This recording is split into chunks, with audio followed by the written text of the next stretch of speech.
father had a language barrier on the line. 1846 Western. I need you to stage right now. Stating possibly 2 people have died in that home. Not sure what's going on. Dreaming of a fresh start, the Chen family, much like many other immigrant families, moved to Guilderland, New York. In their pursuit of a peaceful life, they were struck by a tragedy so gruesome that it shook their suburban community. On October 8, 2014, the Chen family was found brutally murdered in their home, a crime that has yet to be solved and remains a mystery to this day. The lack of motives or possible suspects makes this case particularly perplexing. Investigators are yet to find any connections to the case, which is why, years later, it remains unsolved, clouded by unanswered questions and theories that only add to the haunting nature of the tragedy. Although not much information exists online, we will revisit the horrific events of the crime, a case that serves as a grim reminder of how fragile life can be and how the search for justice sometimes feels impossibly out of reach. 39 years old Chen Jinfeng and his wife, 38 years old Li Haiyan, were natives of Huyu in the province of Fujian. During the early 2000s, the couple decided to immigrate from China to America. Since they had relatives who owned a local Chinese restaurant called King's Walk in Albany, a suburb of Guilderland, they moved into the neighborhood because this meant that Jin would have a stable job to provide for his family. Due to the high number of Chinese immigrants moving from Fujian to New York, Chinatown became known as Little Fuzhou. 2 years after the Chen family immigrated to Albany, Li Han gave birth to their first son, Anthony, in 2004. In 2007, she gave birth to their second son, Edward, or as he was more commonly called, Eddie. The 2 boys attended a local Guilderland elementary school and were known to be quite active around the neighborhood. While both Jinfeng and Li were not fluent in English, their young sons had picked up the language from school, which made it easier for them to communicate with others and hence connect with their neighbors. Their neighbors recalled that the 2 boys were lively and would often come over to their place to play with their dogs. However, not much else is known about the family, and everything indicates that they were an ordinary family of 4 who unfortunately became victims of a brutal crime. Chen was found downstairs. His wife and children were found upstairs, covered with blankets. Law enforcement described the scene of the murder as horrific.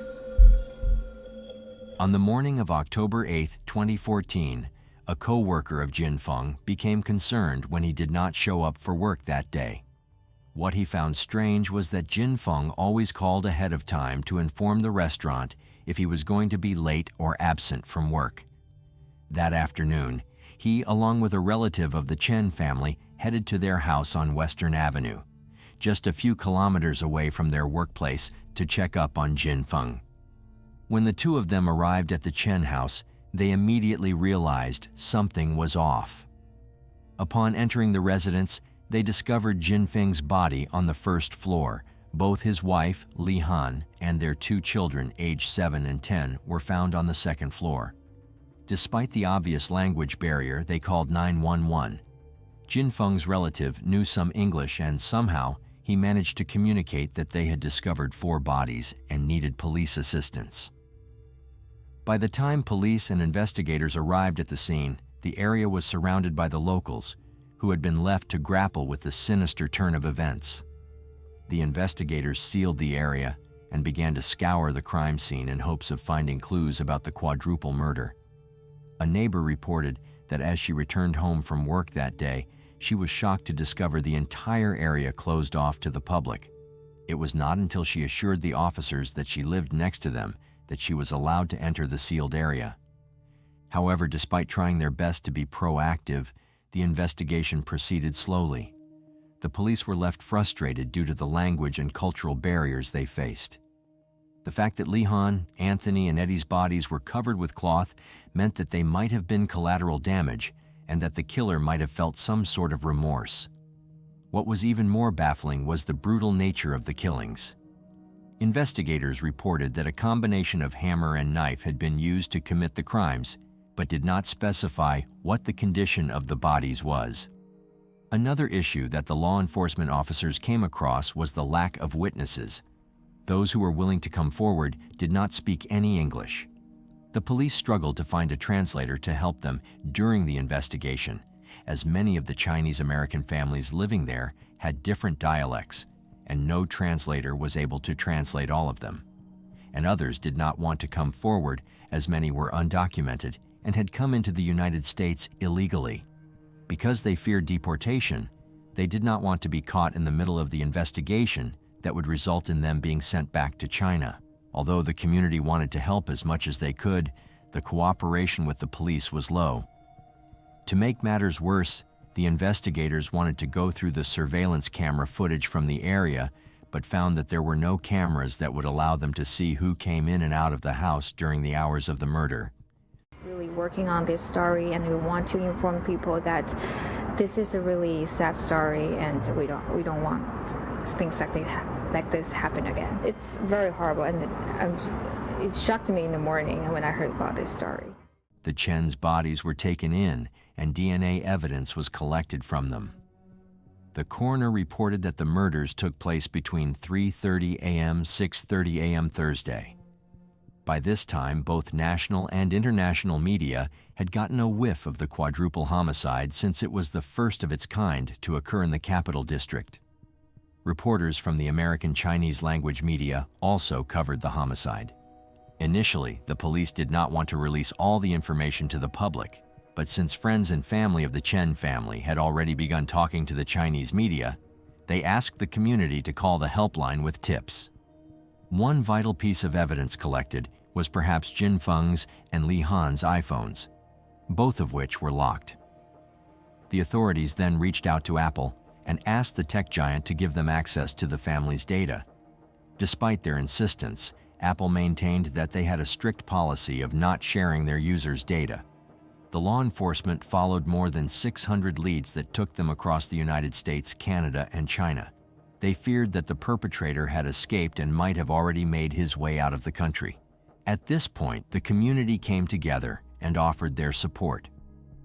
Charlie Muller, the local pastor at Victory Church, Albany, told reporters that they were offering a reward of $5,000 for anyone who came forward with leads and information about the case. One of the most complicated set of circumstances that we've ever experienced in an investigation. Albany County District Attorney David Soares says he believes someone knows what happened but hasn't come forward. He says this case is a challenge as investigators battle language and cultural barriers and work with people who are scared.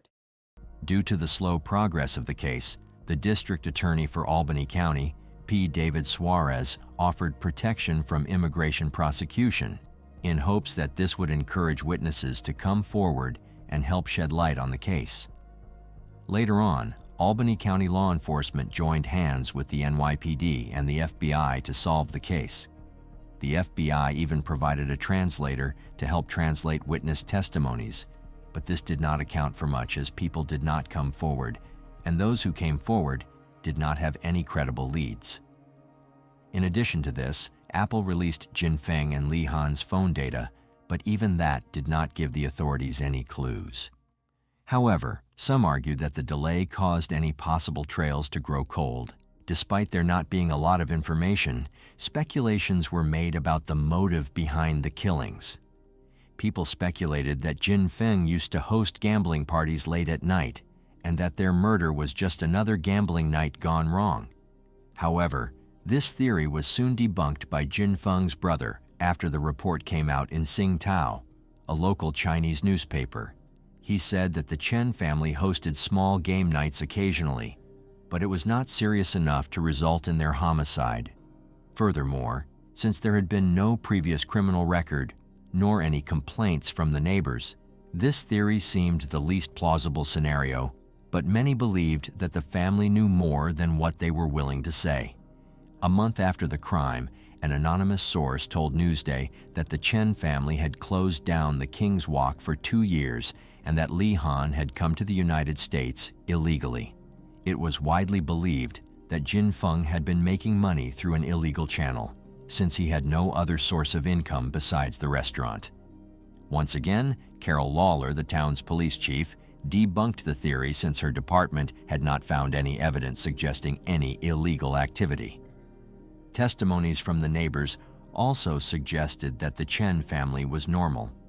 He claimed that they often saw their children playing in the backyard where Li Han stood close by to keep a watch. He even recalled having brief conversations with Jin Feng, who overcame the language barrier slightly. The multi-jurisdictional investigation spread wide and looked at every possible link and theory. They even investigated links with gangs and human trafficking. An unnamed source reported that Jin Feng was handling large amounts of off-the-books cash that came from an underground economy of undocumented Chinese restaurant workers running from New York City to upstate New York and beyond. Jin Feng might have also been transporting these undocumented workers to different locations, as some sources claimed that a van had been discovered, but this is yet to be confirmed. This theory was not immediately debunked, as 18 mattresses were found in the Chen family home, which suggested that the family had been involved in trafficking undocumented workers. Moreover, the investigators left no stone unturned as they tried to establish a link between two other Chinese-American murders. One occurred in 2011 in the state of Mississippi, where a married couple and the wife's sister were murdered in cold blood. Another similar case was found in Texas. A common factor between all three cases was not just their ethnicity, but also the fact that they owned family restaurants. However, other than the obvious similarities, the authorities failed to find a connection between the cases and concluded that they were not related. As expected after a heinous homicide, the community was left reeling. A month after the killings took place, the Chen family organized a funeral service that incorporated elements from Chinese culture such as burning incense.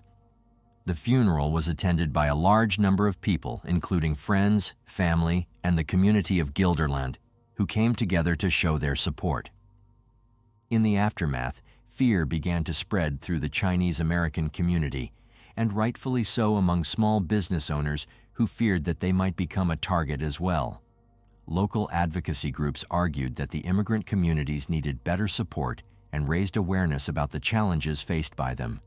Furthermore, Marie Wiles, the superintendent of the Guilderland School District, revealed that grief counseling was being made available for students as early as 7:30 a.m.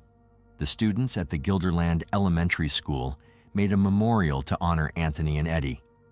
They lined the walls of the school with flowers, teddy bears, and candles. Parents reported that this helped their children find comfort in the fact that their friends were being remembered. Lewis was also there at the memorial and joins us live in the studio with more on tonight's top story. Brandon? Greg, the memorial continued to grow over the weekend. Some people said they drove by and decided to come back with flowers and candles. Tonight we spoke with several families, including one boy who knew Anthony in kindergarten.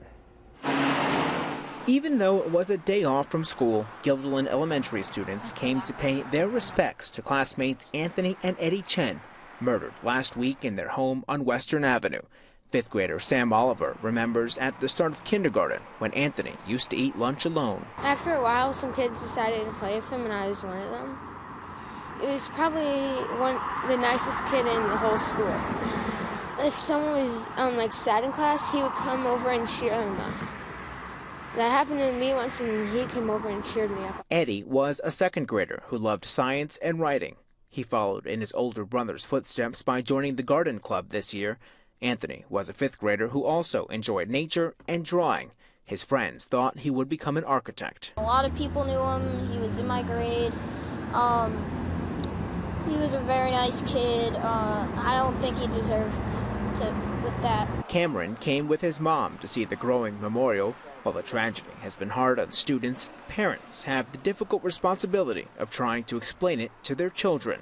Some are turning to the memorial to help. It helps, I think, for him and even my daughter, who's in second grade, to see all the love and support that comes out of such a tragic event. We don't know who those kids are, but whoever it is, life is so precious to lose.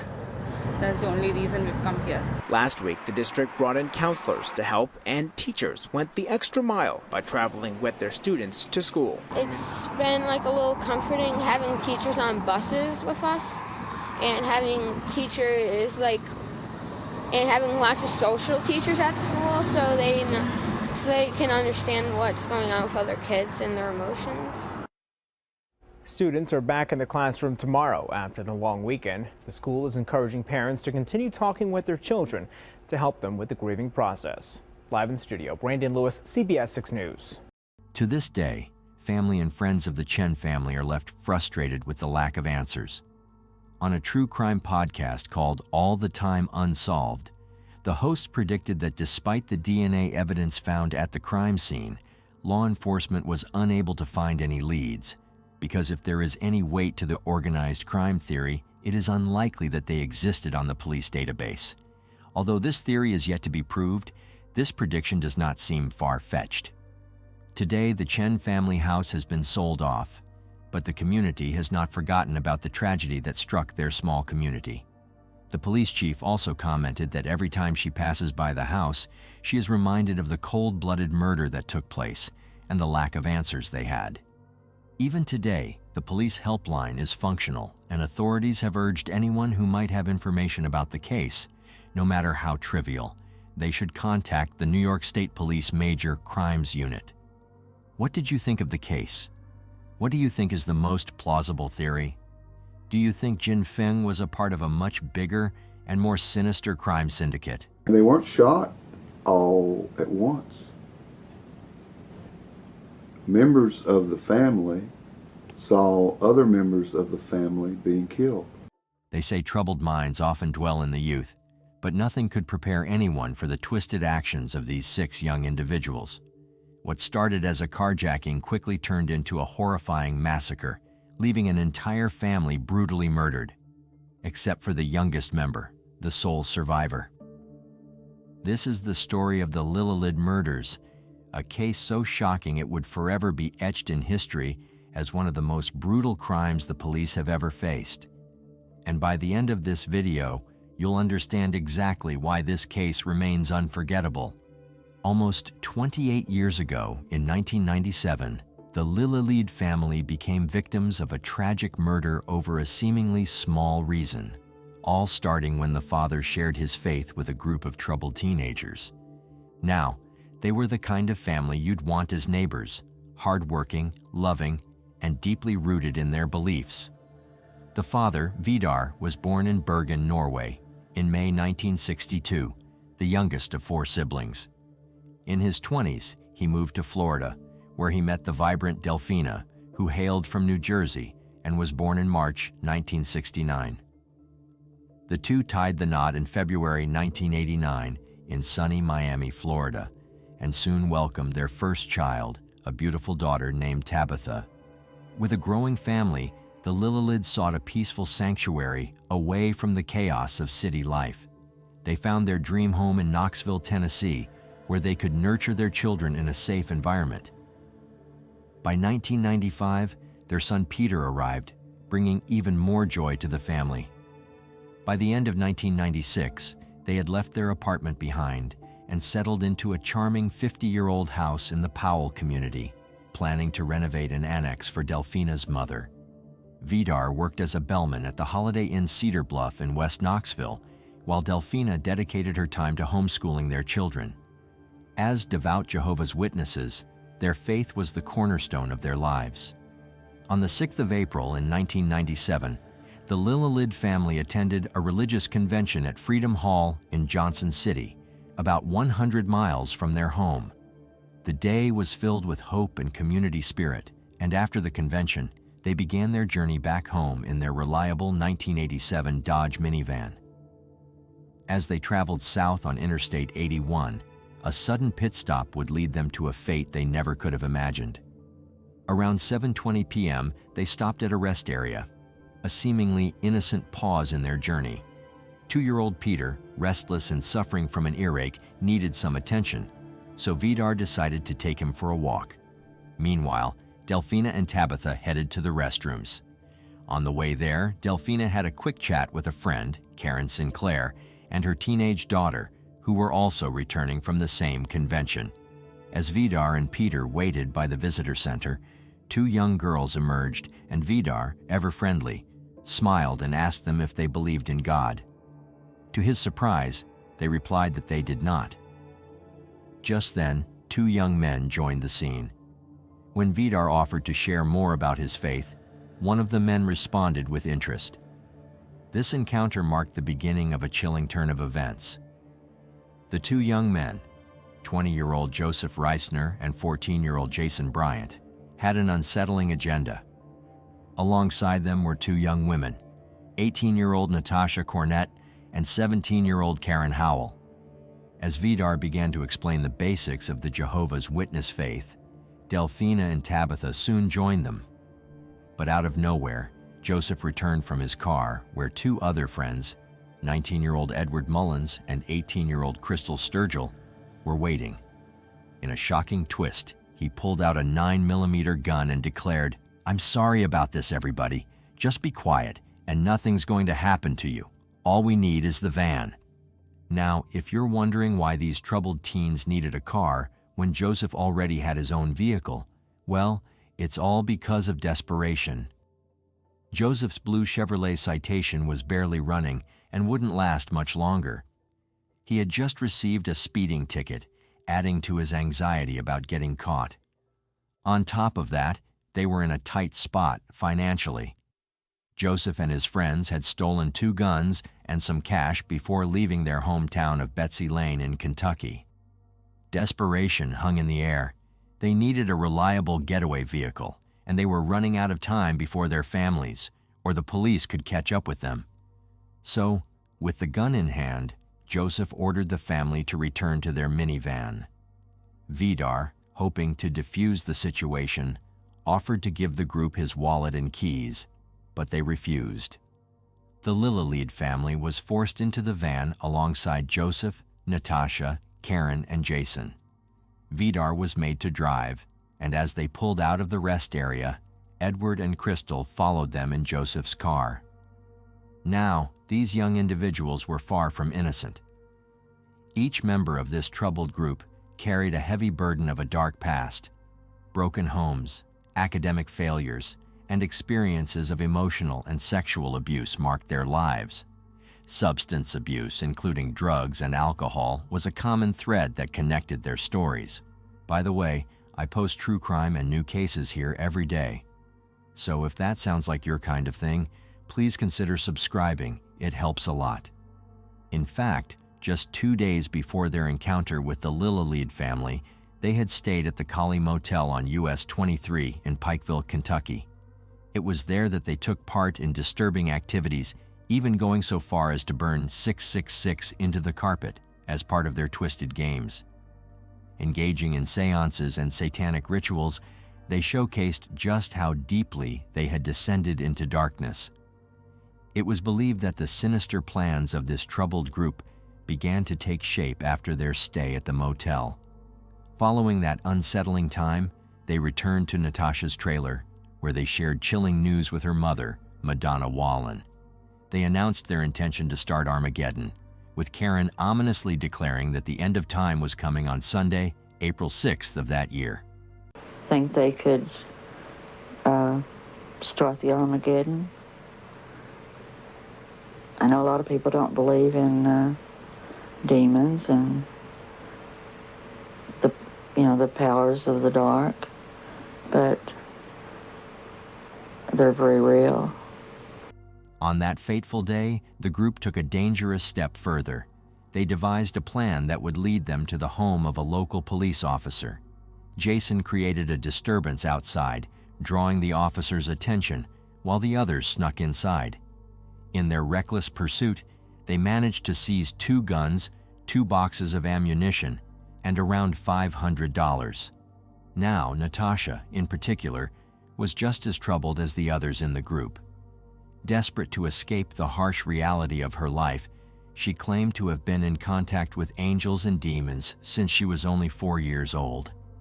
This early exposure to such dark and mystical ideas fueled her growing fascination with witchcraft.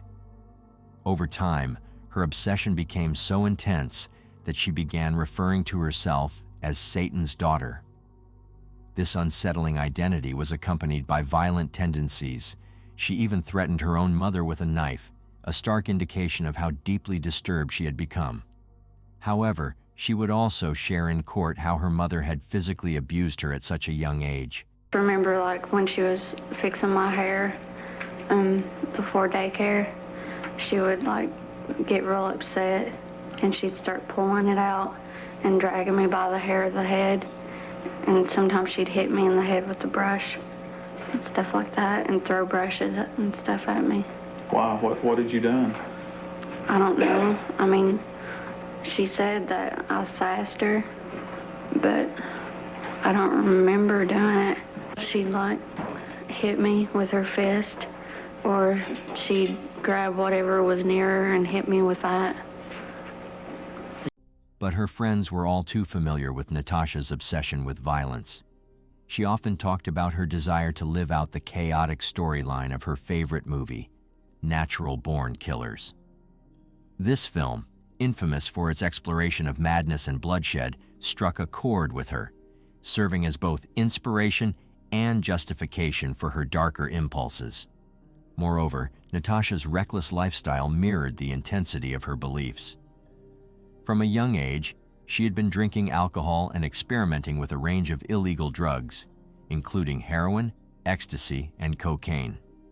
Apart from that fact, Natasha was extremely close to Karen, who also grew up in a violent household. Karen claimed that she was allegedly sexually assaulted between the ages of 5 and 10 by both her uncle and cousin. But just like Natasha, she also had a fascination with the occult and witchcraft, and she regularly used illegal substances. Did you first begin with the Ouija board? Yes. And after the Ouija board, you got into automatic writing? Yes. Now, so His Honor can understand, automatic writing is when you call upon spirits to enter you. No. Spirits do enter you in automatic writing, don't they? Yes, but you don't have to call upon them to get them to come into you. Now, interestingly, Joseph, the oldest member of the group, had always been known as a good student. However, everything changed after his mother and stepfather divorced. The split deeply affected him, pushing him into a world of drinking and drug use. Initially, he had been dating Natasha, but as things shifted, he found himself in a relationship with Karen. Meanwhile, Natasha was involved with another group member, Edward. Edward seemed to have the most stable life among them. He was focused on earning his general educational diploma and worked at a grocery store, showcasing a sense of responsibility that others in the group lacked. But once he started dating Natasha, everything began to change. Additionally, Jason, the youngest of the group, was already on probation. Despite his young age, he had a troubling history of drug and alcohol abuse. With an IQ of around 85, his emotional and social skills were significantly underdeveloped, making it hard for him to connect with others. In a bizarre attempt to prove his toughness and earn respect from the group, he even allowed Natasha to carve her initials into his arm. Crystal, a relatively new member of the group, had her own struggles. While she did well in school, she faced emotional neglect at home. In December 1996, everything took a darker turn when she accused her stepfather of sexual abuse. This brave move led to her being thrown out of her house, leaving her homeless. For the next few months, she bounced around, staying with various people, including Natasha, who took her in during this tumultuous time. At this point, it's pretty clear that these young teens were really lost and had been through a lot of tough stuff. But that doesn't make their actions any better. They still murdered others. Going back to the night of the attack when the teens abducted the family, Delphina did her best to keep her kids calm by singing. But her sweet attempts were met with frustration when Jason snapped at her to shut up. But in the middle of all this chaos, young Tabitha, with her innocent heart, tried to lighten the mood by offering Karen one of her chocolates. And just before 9 p.m. that night, 2 calls buzzed into 911 reporting gunshots on Payne Hollow Lane in Greenville. One neighbor claimed they heard the shots and noticed 2 cars pull up, but only one drove away. The second caller, a contractor working on a nearby water tower, reported hearing 2 quick bursts of gunfire, followed by a chaotic noise that reminded him of kids playing on a playground. Deputy Jeff Morgan and his supervisor rolled in around 9 p.m. They first spotted the headlights of a blue Chevrolet Citation oddly angled on the road. It looked abandoned, stuck on a stump in the muddy ground. The car was empty and its license plate was missing. But what they discovered next to the car would haunt them forever. In a ditch nearby, they found 4 bodies, a man and a woman with a young boy and girl resting on top of them. 6-year-old Tabitha was draped over her father, Vidar, while 2-year-old Peter was lying on his mother, Delfina. Tragically, all 4 had been shot, and Vidar and Delfina's legs were crushed, marked by tire tracks. As the police dug deeper into the investigation, little Tabitha made a slight movement, prompting officers to rush her to the hospital. Doctors at the University of Tennessee Medical Center in Knoxville worked tirelessly throughout the night to save her, but sadly, she was pronounced dead the following day. Meanwhile, Peter lay across his mother's body, his face buried in the mud. When Deputy Jeff Morgan turned him over, Peter let out a heartbreaking cry. The deputy quickly sat down and held him close until the ambulance arrived. Peter was also rushed to the hospital. Fortunately, he survived, but not without significant injuries. He suffered severe spinal damage and lost an eye. Doctors feared he could have suffocated if he had been left in the mud any longer. During the autopsy, they determined that the family had been lined up along the ditch and shot one after another. It's believed that Vidar was killed first. He was shot in the right eye, an injury that would have knocked him out instantly. While lying in the ditch, he was shot 4 more times. Delfina was initially shot in her left arm and then in her left leg. Neither wound was fatal. However, she was shot 6 more times, and it's believed she was still alive during the horrifying attacks on her children and when she was run over by the minivan. Tabitha suffered a single gunshot wound to the head, while Peter was shot twice. The first bullet entered behind his right ear and exited through his right eye, and the second bullet struck him in the back as he tried to escape. The Chevrolet Citation had gotten wedged on a tree stump, so the 6 attackers jumped into a minivan, driving over Vidar and Delfina as they sped away. Even though the license plates from the Citation were removed, authorities were able to trace the owner through the vehicle identification number. It led them to Joseph's mother, Mary. She informed the police that she hadn't seen her son in 2 days and didn't know where he was. However, she did know who he was with and provided the police with the names of the other 5 members of the group, all of whom were also missing. The police now had a clear idea of who they were searching for and the vehicle they were traveling in. As the group made their way through Georgia, they decided to stop at a Waffle House for a bite to eat. However, they didn't stay long. When a group of police officers entered the restaurant, the group quickly left, clearly on edge. They had originally planned to head to New Orleans, but instead, they changed their route and aimed for Mexico. Upon reaching the border, they encountered trouble. They were denied entry because they didn't have the right identification. After some effort, they managed to find a way into the country. However, things took a turn when Jason Bryant was shot in the hand and leg during their time in Mexico.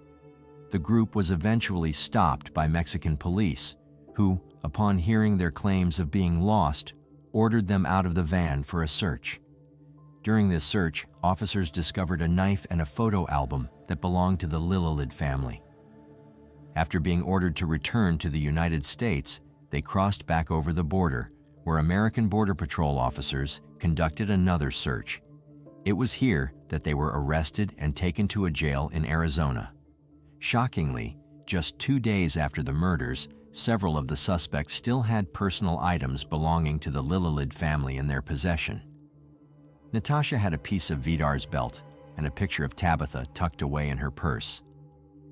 Karen was found with a Hello Kitty diary lock that belonged to Tabitha, and Crystal had the key ring from the Lillelid family home. None of these items were of any real value, suggesting they were trophies from their gruesome crimes. At that time, the district attorney sought media attention to extradite the group back to Tennessee to face trial, making it clear that he would pursue the death penalty for the 4 adults involved. The juveniles, Karen and Jason, were looking at potential life sentences without the possibility of parole. The outrage over the senseless and random killings was palpable in Knox County. One convenience store owner hung 6 nooses on a scaffold in front of his business, stating that while he was against lynching, he supported capital punishment. A crowd gathered, chanting, "Burn in hell," as the 4 adults were escorted by deputies back to Greene County Criminal Court. The judge denied repeated defense requests to try the 6 defendants separately, but ruled that finding a fair jury in Greene County would be impossible. Instead, a jury would be brought in from Bradley County, about 150 miles away. The trial date was set for March 1998. However, it never took place. In February of that year, all 6 defendants pleaded guilty to charges of murder and attempted murder as part of a plea deal to avoid the death penalty. I don't think I have any choice in the case, as far as you're concerned, Ms. Cornett, but to sentence you in each of counts 18, 19, and 20 to life imprisonment without the possibility of parole. The actual truth of who fired the fatal shots and what role each person played remained unclear. Each of the 6 defendants tells a different story about what happened when they arrived at Payne Hollow Lane, and those close to the case struggle to fully believe any one version of events. Natasha, Karen, and Joseph all maintain that it was 14-year-old Jason who was the sole shooter. They claim that once they exited the van, there was an argument over what to do with the family, at which point Jason started shooting. However, many people believe that the idea of a single shooter doesn't align with the forensic evidence. Some think there were at least 2 shooters using 2 different guns. Jason insists that the other 3 made up their stories when they realized he wouldn't be facing the death penalty and might get a lighter sentence due to his age.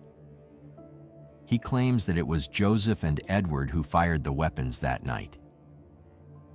Most accounts agree that Crystal, who has always insisted she did not hurt anyone, did not leave the car during the shootings.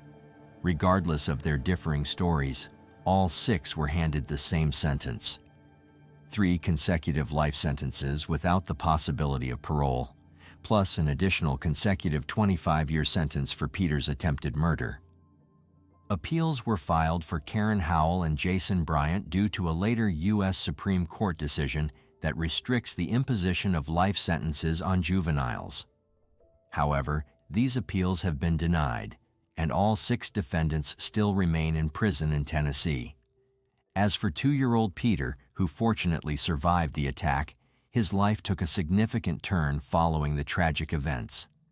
After his medical condition stabilized at the end of April 1997, a custody battle ensued between his maternal grandmother, Lydia Celaya, residing in Miami, Florida, and his paternal aunt, Randy Heyer, living in Sweden. The deciding factor in the case was Heyer's commitment to raising Peter in the faith and teachings of Jehovah's Witnesses. On July 1, 1997, local Judge Fred McDonald awarded custody to Heyer. Peter was raised in the Stockholm area by Heyer and her family. By 2007, when he was about 12 years old, he was still experiencing difficulty walking due to the injuries sustained during the attack. However, by 2017, Peter had completed his IT education and was actively seeking employment. In 2019, he made the decision to move back to the United States to pursue a career in technology. He married in 2020, and he and his wife Caitlin now reside in Connecticut. Frankly, few people have the courage or motivation, I should say, to ask why. But of course, that's what puts me apart from most other people, my story that is. In a related note, on August 24, 2001, one of the defendants, Cornett, and death row inmate Krista Pike were allegedly involved in an attack on a fellow prisoner, Patricia Jones. They nearly strangled Jones to death using a shoelace after Pike and Jones were placed in a holding cell with Cornett during a fire alarm. Although the Department of Corrections suspected Cornett's involvement, investigators found insufficient evidence to charge her with aiding Pike, who was subsequently convicted of attempted murder. The district attorney at the time claimed in several interviews that the 6 youths had planned a killing spree inspired by the popular film Natural Born Killers. However, this theory is highly disputed given that the violent acts began and ended with the Lillelid family at Payne Hollow Road. The district attorney also stated that the bodies were arranged in the shape of a cross, a claim that Sheriff David Davenport, who investigated the scene, refuted. According to Davenport, the teens were simply trying to escape the situation and did not attempt to arrange the bodies in any particular way. But honestly, one can only hope those teens face some serious consequences for what they did. The community hasn't forgotten this case. It still resonates deeply with many. Fast forward 25 years, and a small gathering took place to remember the Lillelid family at the exact same spot where they were last found. One of the gatherers present during that time, Waddell, along with his partner Jeff Morgan, were the first Greene County Sheriff's Department patrolmen on the scene on April 6, 1997. They thought they were responding to a disturbance call involving drunks shooting guns on Payne Hollow, but what they found has haunted them ever since. I can still see them laying there. Yeah, it never leaves. It's just something you got to deal with. And it's true.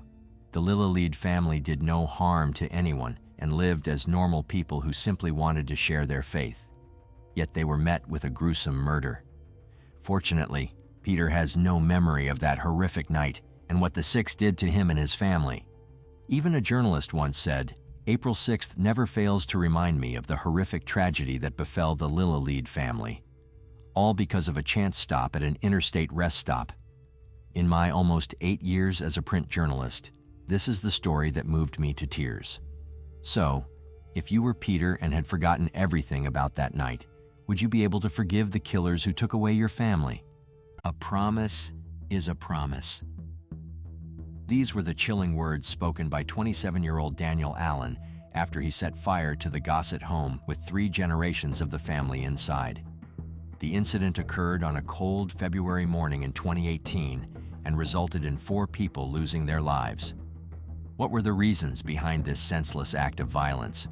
What was Daniel Allen, who had no apparent relation to any of the victims, doing in the house at the time? Today, we'll be unpacking the mysteries behind this bizarre case. None of the answers will be what you expected. Let's start by taking a look at how Daniel met the Gossett family.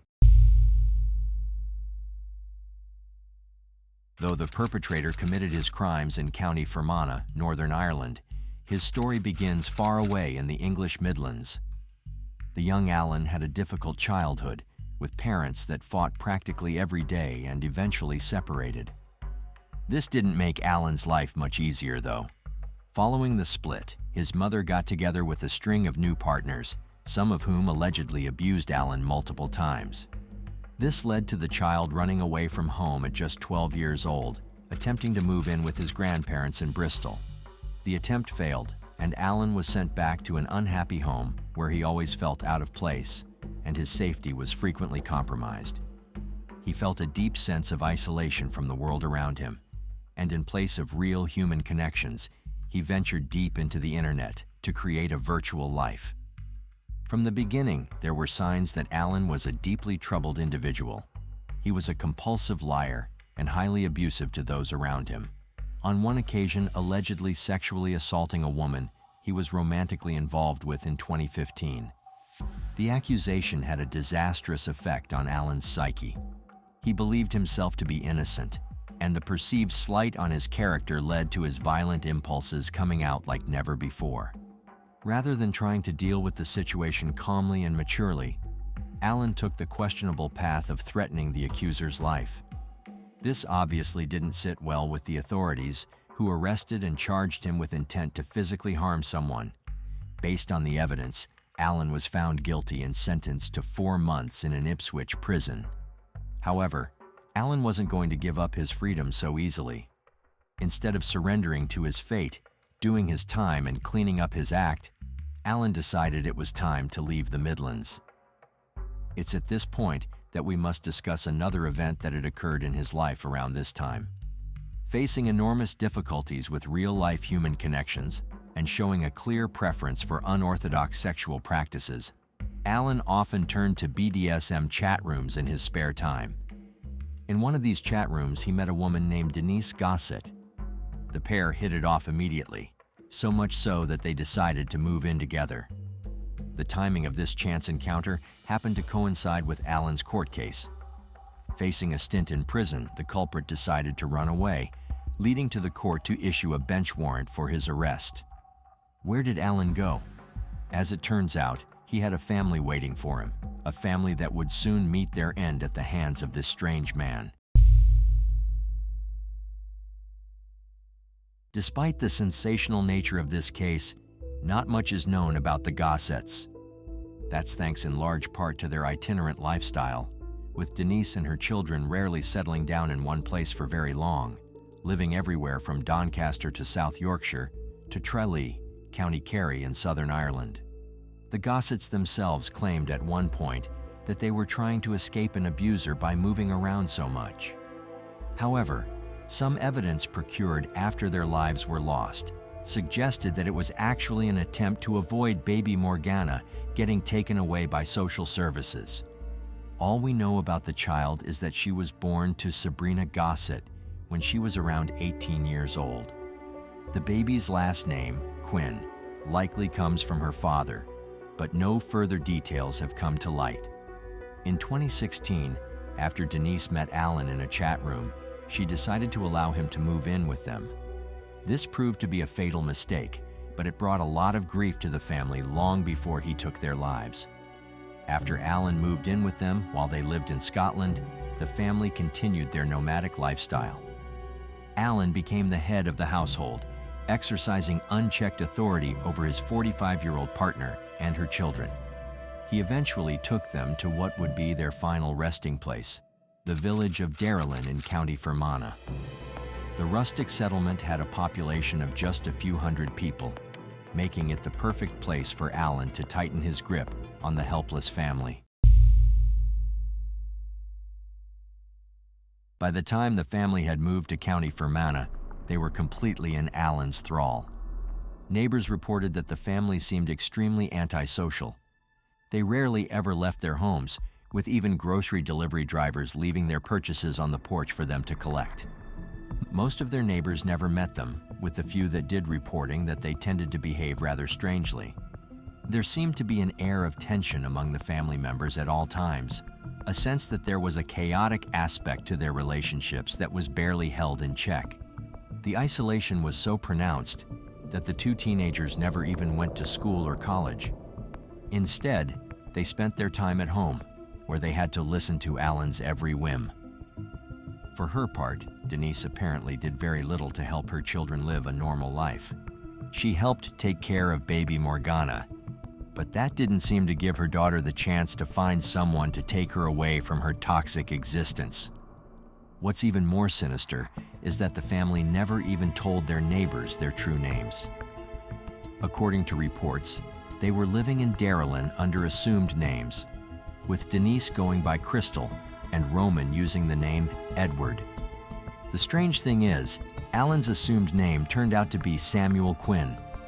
With so little known about baby Morgana's life, could it be that she got her last name from her grandmother's lover? And if so, does this mean that Alan was somehow involved in the pregnancy? The timeline seems to suggest so, since Morgana was just 1 month old when the family moved to Darylin.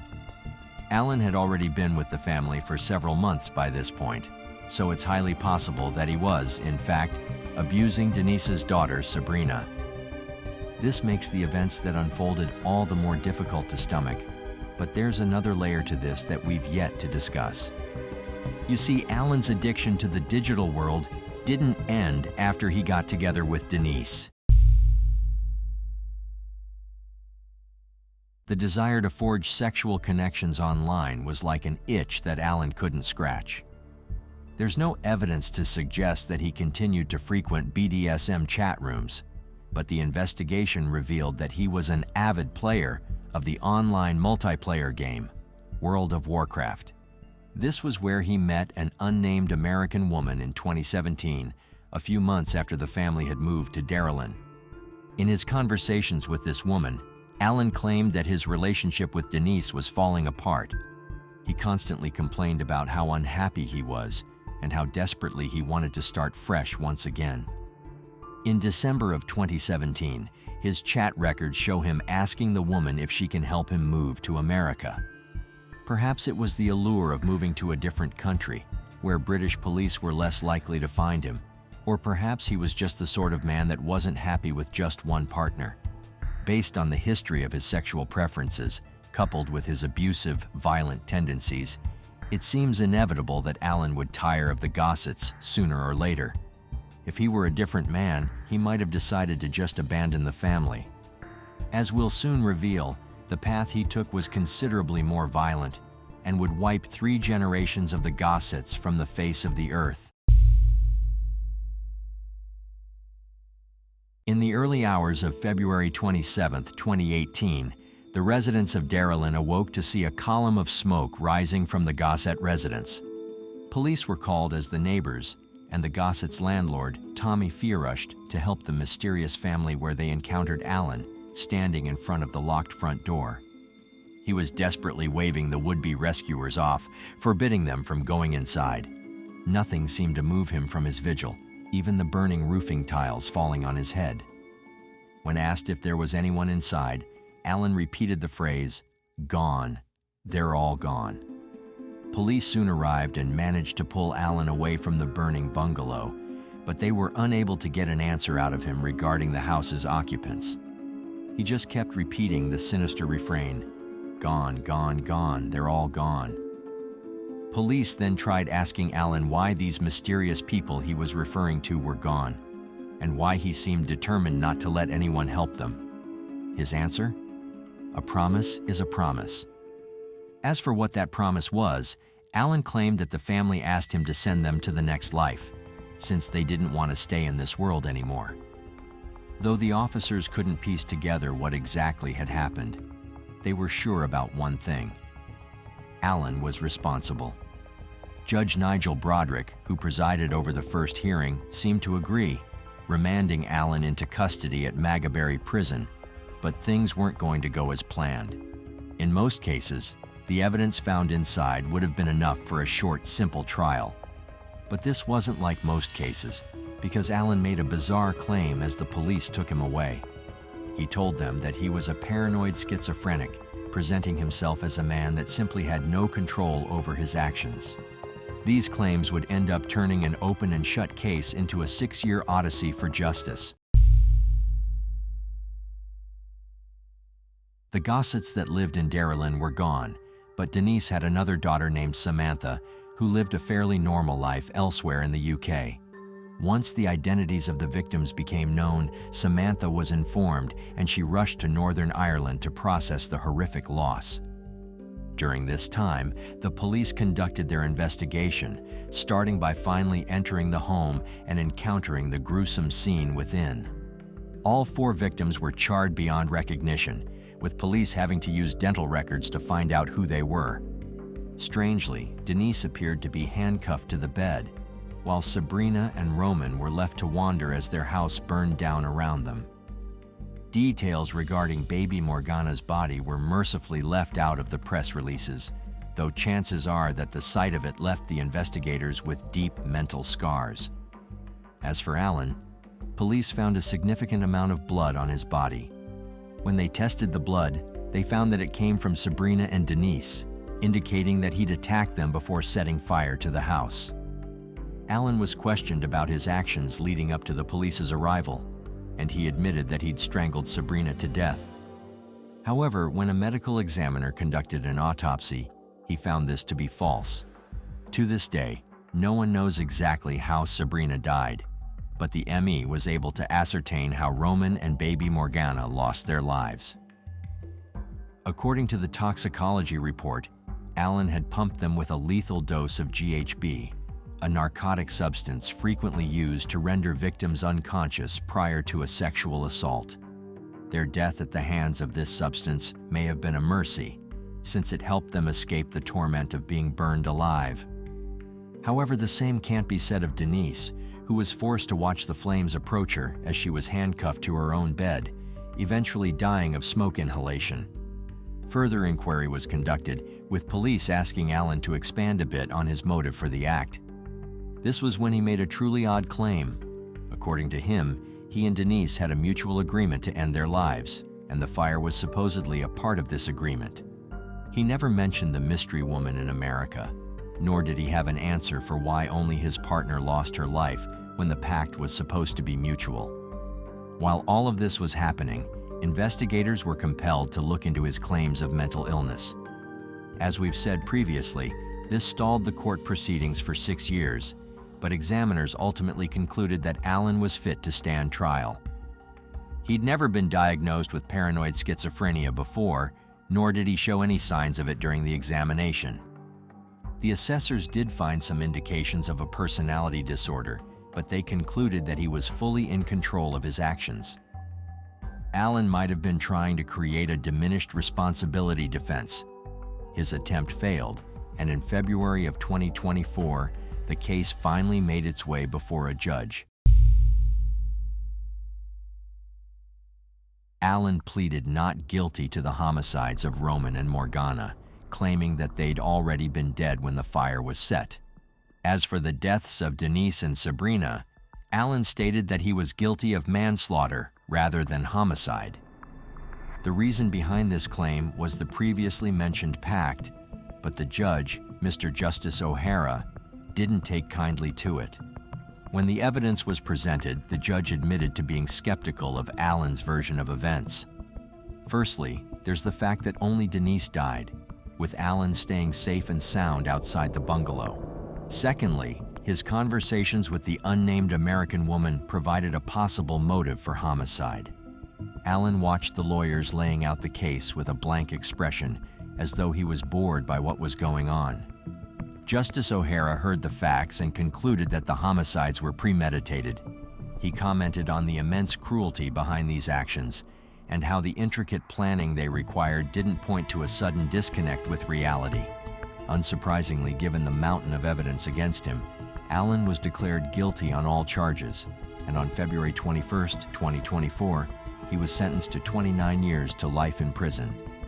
The earliest he'll be up for parole is 2047, by which point he'll be 56 years old. This was one of the longest sentences ever given in Northern Ireland's recent history, which points to the seriousness of his crimes. However, the sentence incited a public outpouring of dismay and disbelief, with many Darylin residents saying that Alan got off easy.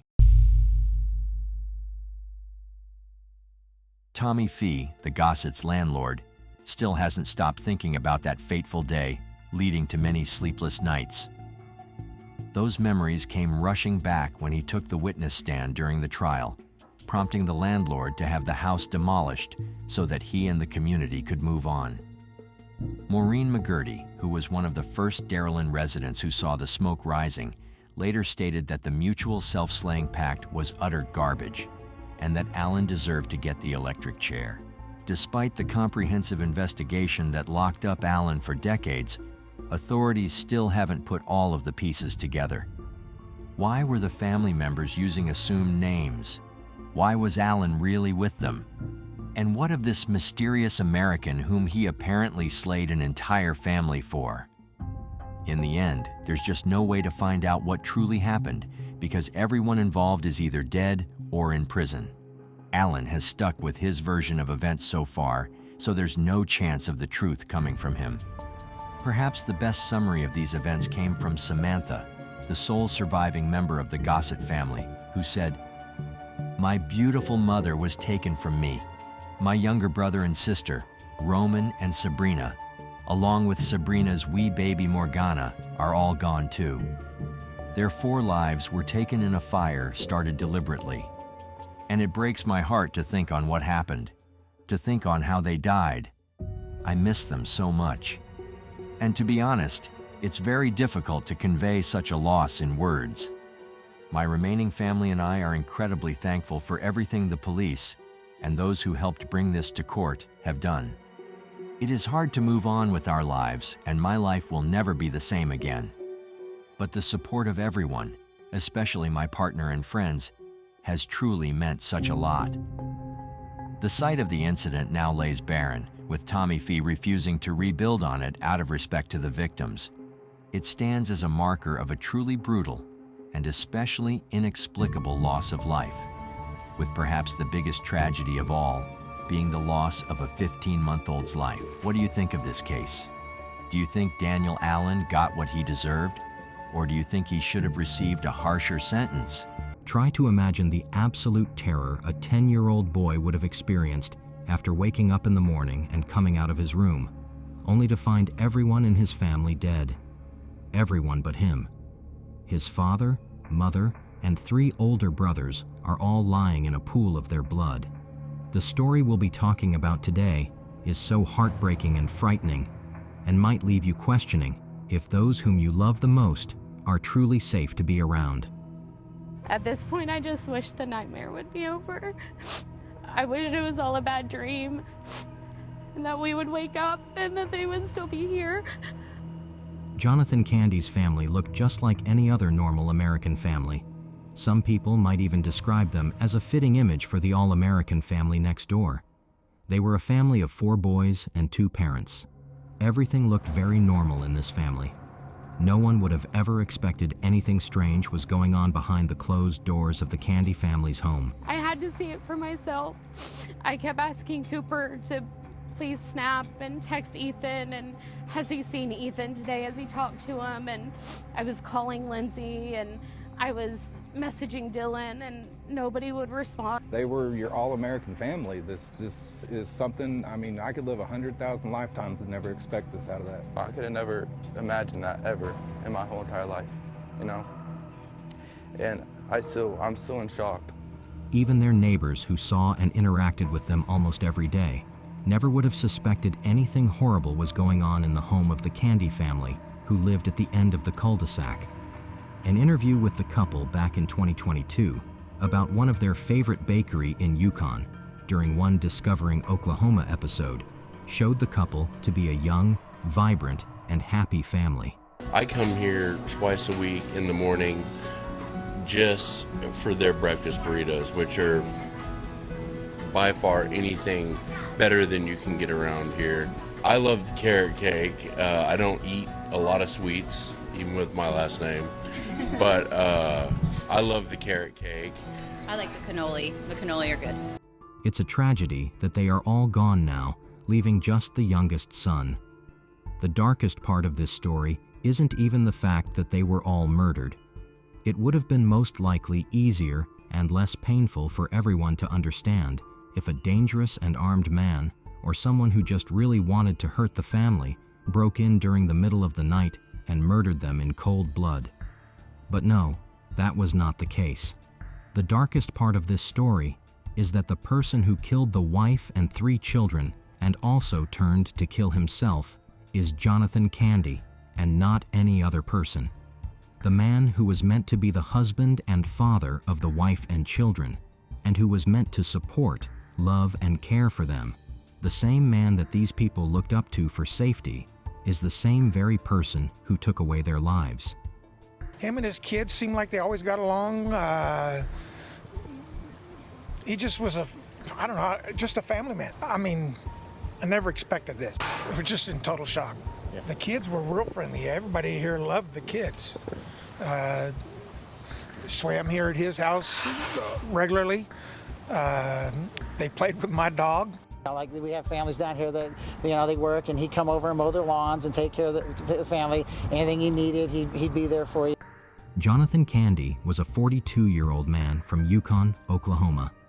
He worked as a part-time employee at the Paycom Center, one of Yukon's large arenas used to hold various events like concerts and sports tournaments.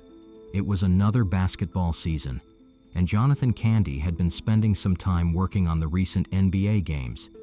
It was the home game for the Oklahoma City Thunder, and everyone in the area was excited to see the trophy come home. Although he just worked part-time, his jokes and laughs always brought life to the arena. Jonathan Candy studied at Bishop McGuinness Catholic High School, and after he graduated, he married his sweetheart, Lindsay Terry. Lindsay grew up in Prague, Oklahoma. She was a member of the choir as a young girl, and she was always full of laughter.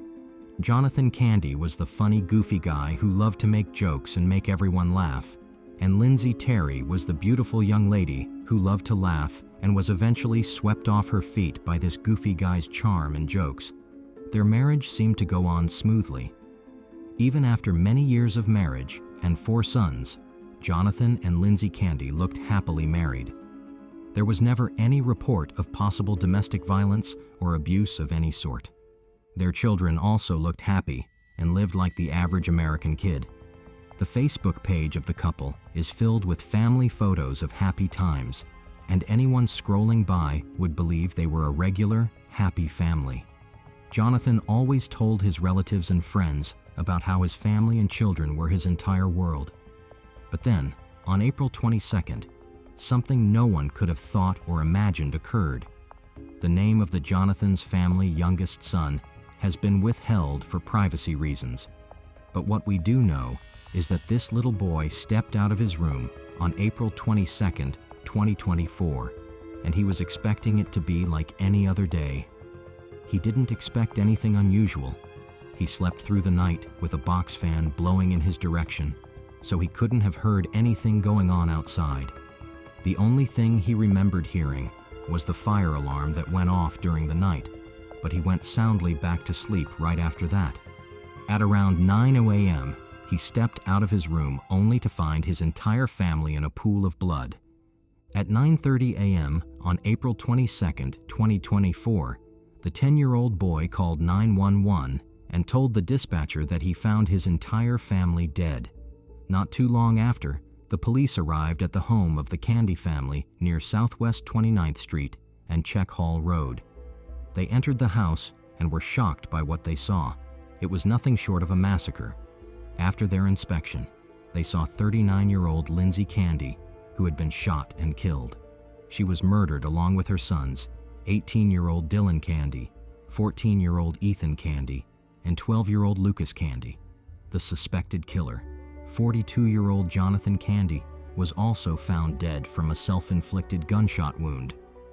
It didn't take too long to conclude that this was a case of murder-suicide, but the question on everyone's mind: why did this happen? The sole survivor was the 10-year-old who made the call to 911. Neighbors on Check Hall Road noticed as ambulance and police vehicles began to pull up into their neighbor's home. They were confused as to what might have occurred. After some time of investigation, it was revealed that the father, Jonathan Candy, allegedly hunted down and killed his wife and children one by one, except for the youngest son. An interview with Oklahoma officials revealed that 2 of the victims' bodies were found upstairs, and the other 2 were found downstairs. There were no signs of a struggle at the crime scene, which adds more confusion to what went down. In most cases like this one, it is unusual for the killer to spare just one person and kill everyone himself. If the intention was murder-suicide, everyone present is usually a casualty. What could have occurred? Why did Jonathan Candy decide to spare the youngest son? Is it possible he came to his senses last minute? Or did he have a special relationship with this child? Unfortunately, these questions might remain unanswered because there's no one to ask these questions to. The relatives of the Candy family realize how hard this would be on the young boy, and they think it's best to leave him out of any further investigations in the meantime. Till then, this case would remain a mystery. One of the officials in charge of the investigation, Dr. Joni Johnston, a clinical and forensic psychologist, said that the entire scenario was shocking to her. She has never witnessed a case where a parent murders some of the children and lets just one live. Friends and neighbors who saw Jonathan before the murders said everything seemed just fine to them. There was nothing unusual or out of place. Jonathan's colleagues specifically mentioned that he was at the Thunder Pelicans playoff game just hours before the tragic murders occurred. Nobody is sure if there are any warning signs that the people around the family should have picked up on. There was no sign of domestic violence, which is usually a common factor in murder-suicide cases. Up till now, no one can state or rightly speculate the motive behind the murders. All we know is that there was possibly an altercation between Jonathan and Lindsay on the night of the murders. No one knows what their argument could have been about, and why Jonathan decided that the best way to deal with the situation was to kill his wife and systemically hunt down and kill 3 of his kids. He seemed like a loving and supportive father, but what would make a father put a bullet through some of the people he claimed to love the most in the world? But something may have happened. He kills his wife and several of his kids, and then just decides to kill himself, kind of to get out of it. One possibility, I mean, there's so many possibilities, and I think one of them that I've thought about is it's possible that he kills his wife in the heat of some altercation. They're having some argument, and he, for whatever reason, just loses it, shoots her several times, kills her, and that is not premeditated. And there is no history of depression or those things that we're talking about. And then starts thinking that I can't leave my kids to face this. You know, I could not bear the thought of my children knowing that I murdered their mother, their father is a murderer, or I'm going to kill myself, and I can't bear the thought of my kids being left with no parents. Ongoing investigations are trying to find out if there were any form of financial crises that the family was going through. Sometimes, financial crises in homes can lead to depression, particularly to the man who might feel the weight of the burden on his shoulders. This could result in distorted thinking and increase the chances of feeling like there's no hope and no help. Another factor investigators are considering is whether Jonathan had any form of mental health challenge that he was so good at hiding and didn't share with anyone. There's still a form of stigma around seeking help for mental health challenges, and those who don't end up seeking help usually end up making terrible mistakes that could affect their lives and the lives of those they love. Signs of depression in men are usually different from that in women. Men might not be able to mentally process well or vocally express their feelings of depression, so what they do oftentimes is to isolate themselves, and then they become irritable and edgy and express anger instead of showing sadness. Families, friends, and loved ones around them might not understand that these might be signs of depression and that the person might have suicidal tendencies. It's quite unfortunate when people don't seek help for mental health issues on time because when they enter a certain stage of depression, they lose all hope in the world and believe the best thing they can do is kill themselves and take other people with them. The actual motive behind the murders is not known, so for now, this remains a mystery to everyone. On Lindsay Candy's Facebook page, one of her childhood friends, Connie Cruz, upon hearing the news, shared some details about the friendship between her and Lindsay. She said that Lindsay and she were both choristers in church when growing up, and that they sang side by side with each other in the choir. She also mentioned that she and Lindsay attended school together until they both graduated in 2002. A particular memory Connie Cruz shared helped everyone see the bright and playful nature Lindsay had. She said that as young girls, she and Lindsay hid in a treehouse and fell asleep there. Their parents couldn't find them, became worried, and called the police. At the end of the day, everyone laughed about the situation, stating how the girls gave them a fright of their lives, only to be found asleep in a treehouse. Cruz also mentioned that she and Lindsay had a friendship they could always pick up from where it left off. She stated how devastated she had been after hearing the news of the Candy family's death. She has been unable to imagine or process the entire thing. Cruz said on the Facebook page that Lindsay was so loved and special to many people. She specifically stated how fiercely loved Lindsay was by her boys, and how she brought laughter to every conversation, and the lives of her parents, her sister, and their girl group. Dylan Candy was the first son of Jonathan and Lindsay Candy. He was a social person who didn't find it hard to make friends, and it was obvious to everyone that he had a passion for drumming and music in general. Just last year, in May 2023, he graduated from Mustang High School. He loved playing in the marching band, and he attended Oklahoma Baptist University during the semester in fall to join the Bison Brigade. The Bison Brigade was OBU's marching band, and Dylan played their first bass drum. The director of athletic bands at OBU, Brian Stackhouse mentioned that the only reason Dylan wasn't leading any section in the band was because he was a freshman, but he was placed in the position to play the complex first base because he was good at playing in the band. Brian Stackhouse said Dylan was an amazing young man who had a big heart. He described Dylan as someone happy at all times and who was always friendly to everyone, regardless of if he was having a rough day. He was an excellent example to his peers on what it means to dedicate yourself to the team, how to work through hard situations, how to persevere, keep on showing up, and give it your absolute best. Stackhouse recalled that a core memory he had of Dylan was during band camp when he was told that he had a solo in the drum line. Dylan was so happy that he couldn't sit in one place, and he just went on with his day with so much excitement. Dylan's bandmates were encouraged to support one another as they dealt with the devastating news of his death. Dylan's bass drum and uniform would be set up as a memorial display to honor him and his family. 14-year-old Ethan Candy was the second son of the Candy family. He was a 9th grade student at Mustang North Middle School, and everyone in school knew him as this active, athletic young boy who was good at baseball. Ethan's coach said he was a very energetic and committed player who had a natural talent for the game and always played with so much gladness and intensity. He said Ethan had an inspiring spirit and a smile that could lighten people's mood. His coach, TJ Armstrong, was quite fond of Ethan. He was best friends with his son, and he believed he brought out the best in his son. He would usually call him Sweet Candy Man. Cooper Armstrong and Wyatt Livesey, Ethan's best friends, as well as his other friends, have been unable to fully process the loss of Ethan. A memorial bench is being set up at the Mustang Youth Sports Complex to honor his presence in their lives and the team. Lucas Candy was the youngest victim of the murders. He was 12 years old and was a student at Meadowbrook Intermediate. He was always seen playing around with the other young children during Ethan's soccer practice. He was full of life and was an active, smart kid.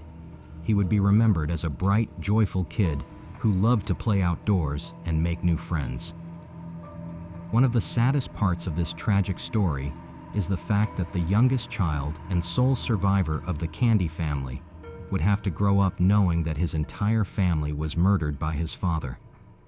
At 10 years old, he's already set to face a future where he grows up without his immediate family. No dad, no mom, no siblings. In just one night, his entire life changed, and those whom he called family were no more. He might grow up needing closure of what happened, and sadly, might not be able to find an answer. This is a burden too heavy to be placed on a 10-year-old child with his entire future ahead of him. He has been placed in the care of extended family members, and people in the community are coming together to show him as much support as possible to help him deal with this difficult reality. Social workers have been assigned to work closely with the family to make sure he receives every necessary emotional and psychological support. A GoFundMe has been set up for him, and people have been encouraged to give as much as they can to assist with his upkeep, education, and future needs. The support that has been received so far from the community has been very heartwarming and overwhelming, proving to the only surviving Candy son and their other family members that they are not alone in these painful times. No one ever saw this coming. This is one reason why the news is so shocking to those who knew the family. At the local station KF, Jonathan's family released a statement where they expressed how truly confused and devastated they were. They said they have so many questions they won't ever have answers to. One of Candy's family neighbors, 68-year-old Michael Burcham, said that it's hard for him to believe that his neighbors are no more and that he already misses them. Another neighbor, Brian Graham, mentioned how handy and helpful Jonathan was around the neighborhood. TJ Armstrong, Ethan's coach, said he chooses to remember Jonathan Candy as that great guy he always knew him as. Someone who was always thankful and was always giving hugs. His wife, Rhonda Armstrong, who had known the Candy family for over 3 years, said that whenever she went to their house or they came over, she never could stop smiling and laughing, They could make her forget about her bad day at work or her life struggles the moment she saw their smiles. She said Lindsay was always at Ethan's baseball game, with the loudest cheer as they played the games. Everyone who knew them saw them as a kind, sweet, and happy family, which made the idea of what happened to them even harder to believe. Investigators are trying to do a thorough search to find clues of whatever might have led up to Jonathan's drastic actions.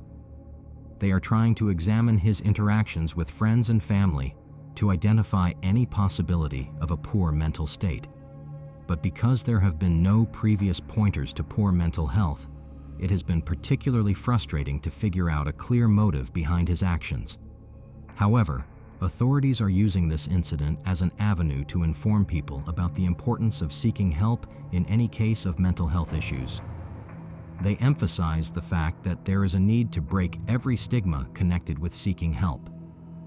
Jonathan Candy's case just goes further to show how those who seem happy and all right on the outside could be dealing with some deep inner trauma. Everyone is going through one thing or the other, so we need to learn to be compassionate with people we meet and take some time to connect and talk to our family and friends to ensure there is no buildup of negative emotion. Authorities have offered to help people who might be struggling to process their emotions or the news of Candy's family death by giving them access to support groups and counseling services. This seems like an absolute nightmare. Everyone wishes they would just wake up from. The Candy family were loved by many and would forever be dear in their hearts. As family and friends grieve the death of Jonathan, Lindsay, Dylan, Ethan, and Lucas Candy, they also realize that the priority at a time like this is to ensure the survivor of the Candy family receives as much support and love as possible. The Orderud family murder case shook Norway in 1999 when Christian Orderud, his wife Marie, and their daughter Anne were brutally killed at their farm. Join us in this video as we dive deep into the investigation to uncover the truth behind this heartbreaking crime. Our love and respect goes out to all those who knew and loved Christian, Marie, and Anne Orderud, and all those affected by this case. The father and the mother of the Orderud family were Christian and Marie. In April 1952, they welcomed their eldest and only daughter, Anne. 2 years later, a son, Per, joined the family. Christian ran the Orderud family farm, which they also called home. Located about 80 miles from Oslo, Norway, the farm had a main house, an additional house, and a barn. The main house was quite spacious and sat close to the edge of the woods. The barn was just a short distance away. The second house was sitting on a hill, which overlooked the farm. Anne and Per grew up working on the farm, embracing the rural lifestyle. But as they grew older, Anne and Per began to wish for different futures for themselves. Although Anne was the eldest and loved the farm, she didn't see it as her future. She wanted to leave and make a life of her own. Anne eventually moved to Oslo, where she married a man coincidentally named Per, just like her brother. To avoid confusion, we will address Anne's husband Per as Husband Per. Now Anne and her husband Per lived in Oslo, which is the capital of Norway. They were a successful and joyful couple who both worked for the government.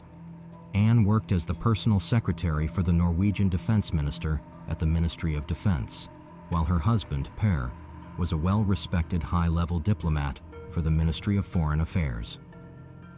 Their lives in the big, crowded city were completely different from the quiet and rural life Anna had known on the family farm. While it seemed like Anne achieved her dreams in Oslo, her brother Per had always known that his future was on the family farm. Unlike Anne, Per didn't want to leave at all.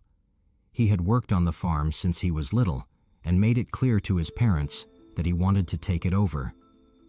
When Per turned 30, Christian retired, paving the way for Per to take on more responsibility.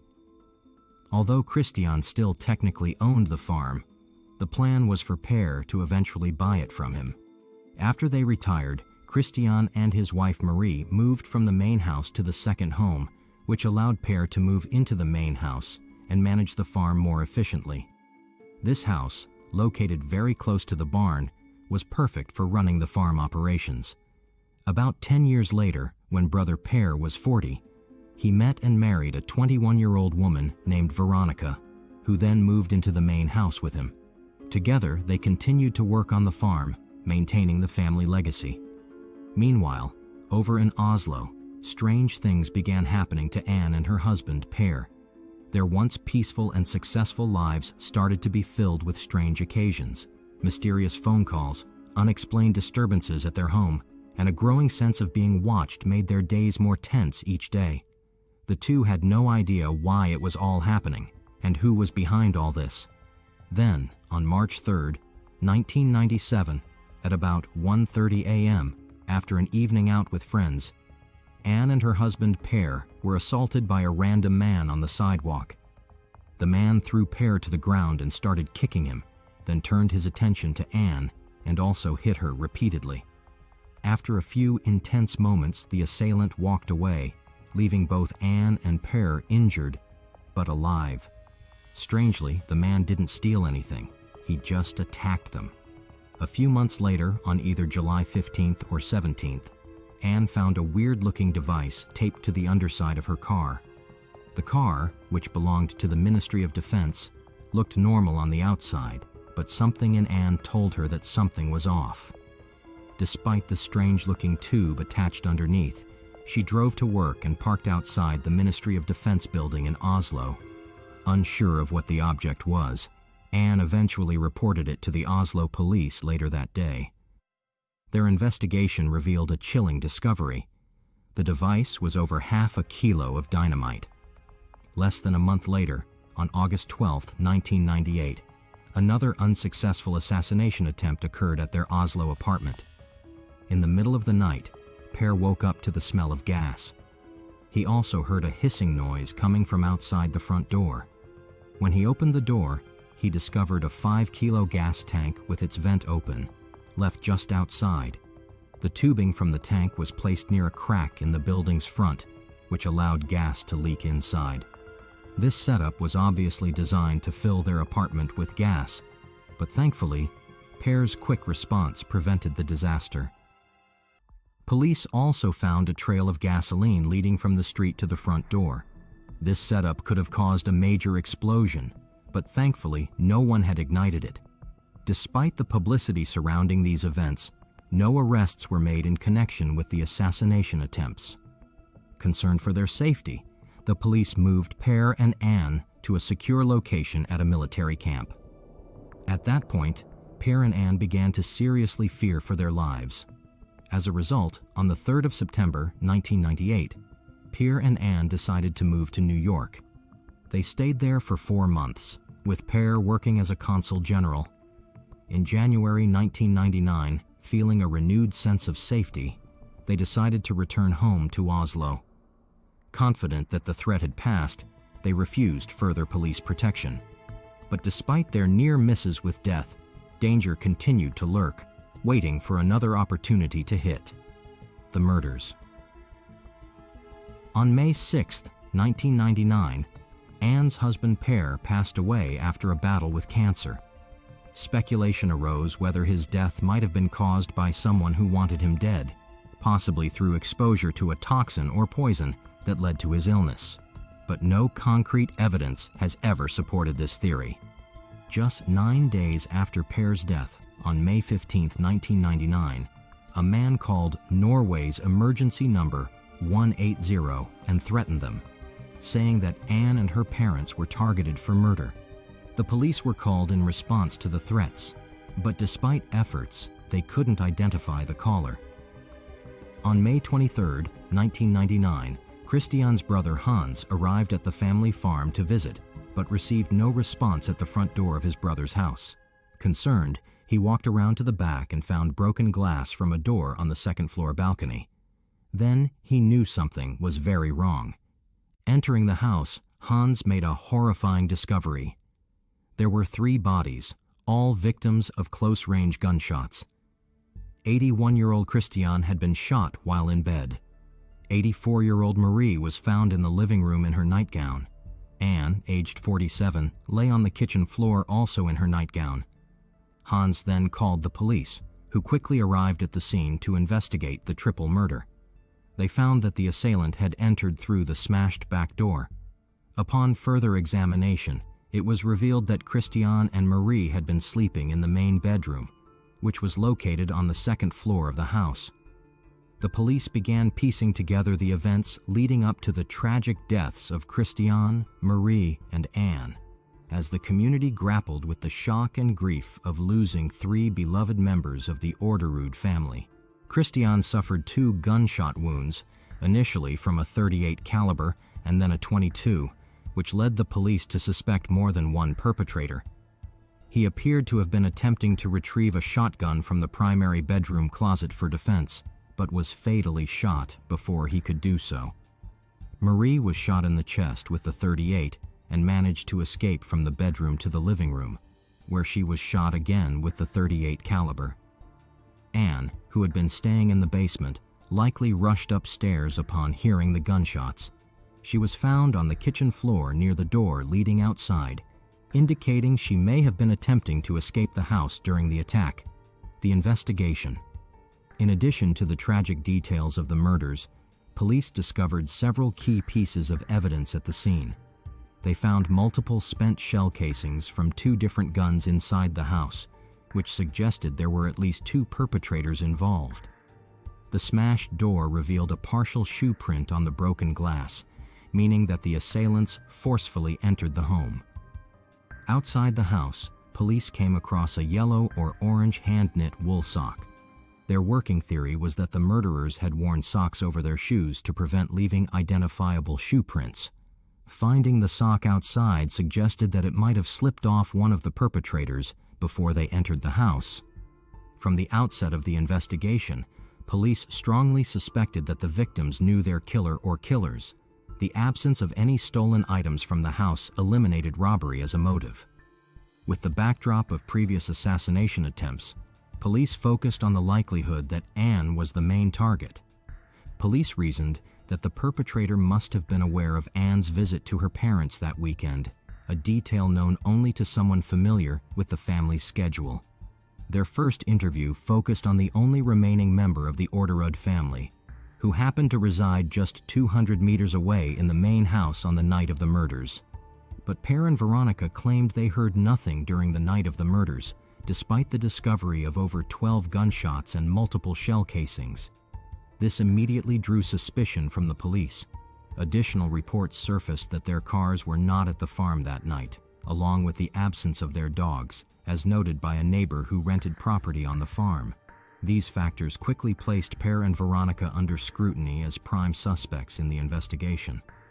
As the police delved deeper into the motive behind the Orderud family murders, they uncovered unsettling details that contradicted the quiet image of farm life. The last attempts on Anne's life suggested someone with a motive against her, possibly related to personal or professional reasons linked to her high-profile government position. If Per actually committed the murders, his alleged involvement might have stemmed from deep-seated hatred or motives related to internal family dynamics. But again, these are only allegations. Another point that drew attention was Christian and Per's wish to sell the farm. After retiring, Christian and Marie planned to transfer ownership to Per eventually, allowing him to manage day-to-day operations in the meantime. But Christian still had ownership to give financial responsibility to his son, rather than simply gifting him the property. Tensions escalated when Christian discovered tax returns indicating that Per had listed himself as the owner of the farm, despite the ownership not yet formally transferring. This discovery deeply troubled Christian, as he felt betrayed by what he perceived as dishonesty from his son and a breach of their agreement. And it got worse from then on. As a result, Christian decided to hire a lawyer and raise the price for Per to officially buy the family farm. Christian also believed that the farm was not being run effectively, which added to his frustrations. For Anne, though, things were different. Being the oldest sibling, she stood to inherit the farm if something happened to their parents. The financial disputes between Christian and Per over the family farm escalated into a bitter conflict. Their disagreement became so heated that they stopped communicating with each other for a year. Per took legal action against his father, suing him over the agreed-upon price of the farm. Initially, the court ruled in Per's favor, citing a signed contract that established the price. But Christian found the decision unfair and appealed to overturn it, claiming that he had never signed any such documents. Subsequent investigation revealed that Per had forged his father's signature on the papers presented to the court. As a result, the original court's decision was reversed, dealing a blow to Per's legal claims and worsening the relationship between the two. After all these findings, the police investigation into the Orderud family murders began to focus sharply on Per as a primary suspect. The discovery of his disputes with Christian over the farm's management, ownership, and pricing, compounded by Anne's plans to potentially divide and sell parts of the property, provided a clear motive for Per. Anne's intentions to sell parts of the farm threatened Per's vision of inheriting and maintaining the property as a whole. These revelations supported the police theory that Per had a solid motive to kill his family members, including Anne, who posed a direct threat to his perceived rightful ownership of the farm. As the investigation deepened, suspicions turned towards Per's wife, Veronica, in the middle of the allegations from her ex-boyfriend suggesting she was motivated by financial gain, given the significant age gap between her and Per. Meanwhile, a bizarre incident occurred just 10 days after the murders when police responded to reports of gunshots in a nearby wooded area. There, they saw Kristen Kirkemo, Veronica's sister, doing target practice. Given Kristen's relation to Veronica, police interrogated her and grew increasingly suspicious during the questioning.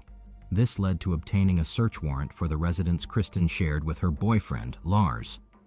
Inside, police discovered incriminating evidence such as drugs, explosives, and multiple firearms, including a .22 caliber gun. Although the .22 caliber gun found did not match the murder weapon used in the Orderud family killings, forensic analysis revealed that the bullets recovered from the crime scene were of the same type as those fired from this particular .22 caliber gun. With Lars now also under suspicion, the murder investigation expanded to include 4 suspects. The unfolding statements from Kristen and Lars were a whole different story. Kristen implicated Lars, mentioning his ownership of a .38 caliber gun named Small Boy, which had mysteriously disappeared. She claimed they had supplied guns to Per and Veronica and helped in planning the murders, but insisted they were not present during the shootings. In contrast, Lars admitted to providing guns to Per and Veronica, but firmly denied any knowledge or involvement in a murder conspiracy. As detectives delved deeper, conflicting accounts emerged from Kristen, Lars, and their acquaintances regarding their whereabouts on the night of the shootings. At that moment, it was clear that they were hiding something. The police's discovery of shell casings matching those found at the murder scene linked Lars directly to the crime. At first, Lars had claimed he sold his .38 caliber gun, but admitted to using it for target practice in the woods. Police located the exact spot where Lars had fired the gun and found shell casings that matched those recovered from the Orderud family murder scene. Meanwhile, in the middle of the ongoing investigation, a funeral and church service were held in June or July 1999 to mourn the 3 victims. Per, despite being under suspicion, attended the funeral for his family members and was visibly overcome with grief and was seen shedding tears in mourning for his lost loved ones. Sentencing. On June 22, 2001, both Per and Veronica Orderud, along with Kristen Kirkemo, were found guilty on all charges and received sentences of 21 years in prison. But Per and Veronica appealed their convictions, claiming they were innocent. But in April 2002, Per Orderud's appeal resulted in the confirmation of his 21-year prison sentence, along with the loss of his inheritance rights to the family farm. Veronica Orderud also received a 21-year prison sentence upon appeal. Kristen Kirkemo's sentence was reduced to 16 years in prison during the appeals process. Meanwhile, Lars Grönerud, though initially sentenced to 2.5 years for illegal weapons charges, saw his sentence increase to 18 years following an appeal by the prosecuting authority, which argued that his original punishment was too light. The aftermath. The Orderud family murder case, especially the convictions of Per and Veronica Orderud, Kristen Kirkemo, and Lars Grunnerud for their alleged roles as accessories to the murders, gets media attention to this day. Despite their convictions, none of the defendants were charged with actually committing the murders due to insufficient evidence linking them directly to the shootings. Since their convictions, Per and Veronica have maintained their innocence, even hiring private investigators to uncover new evidence that they claim clears them. In a significant development in 2018, a witness reportedly tied Lars Grunnerud to the threatening call made to emergency services in 1999, suggesting a potential new lead in the case. The timing of this revelation, coming 20 years after the incident, raised questions about the witness's motivations and the credibility of the new information. In their efforts to clear their names, Per and Veronica formally filed to reopen the case, presenting over 1,000 pages of material and 28 videos of evidence to a state commission tasked with evaluating the potential for reopening criminal investigations.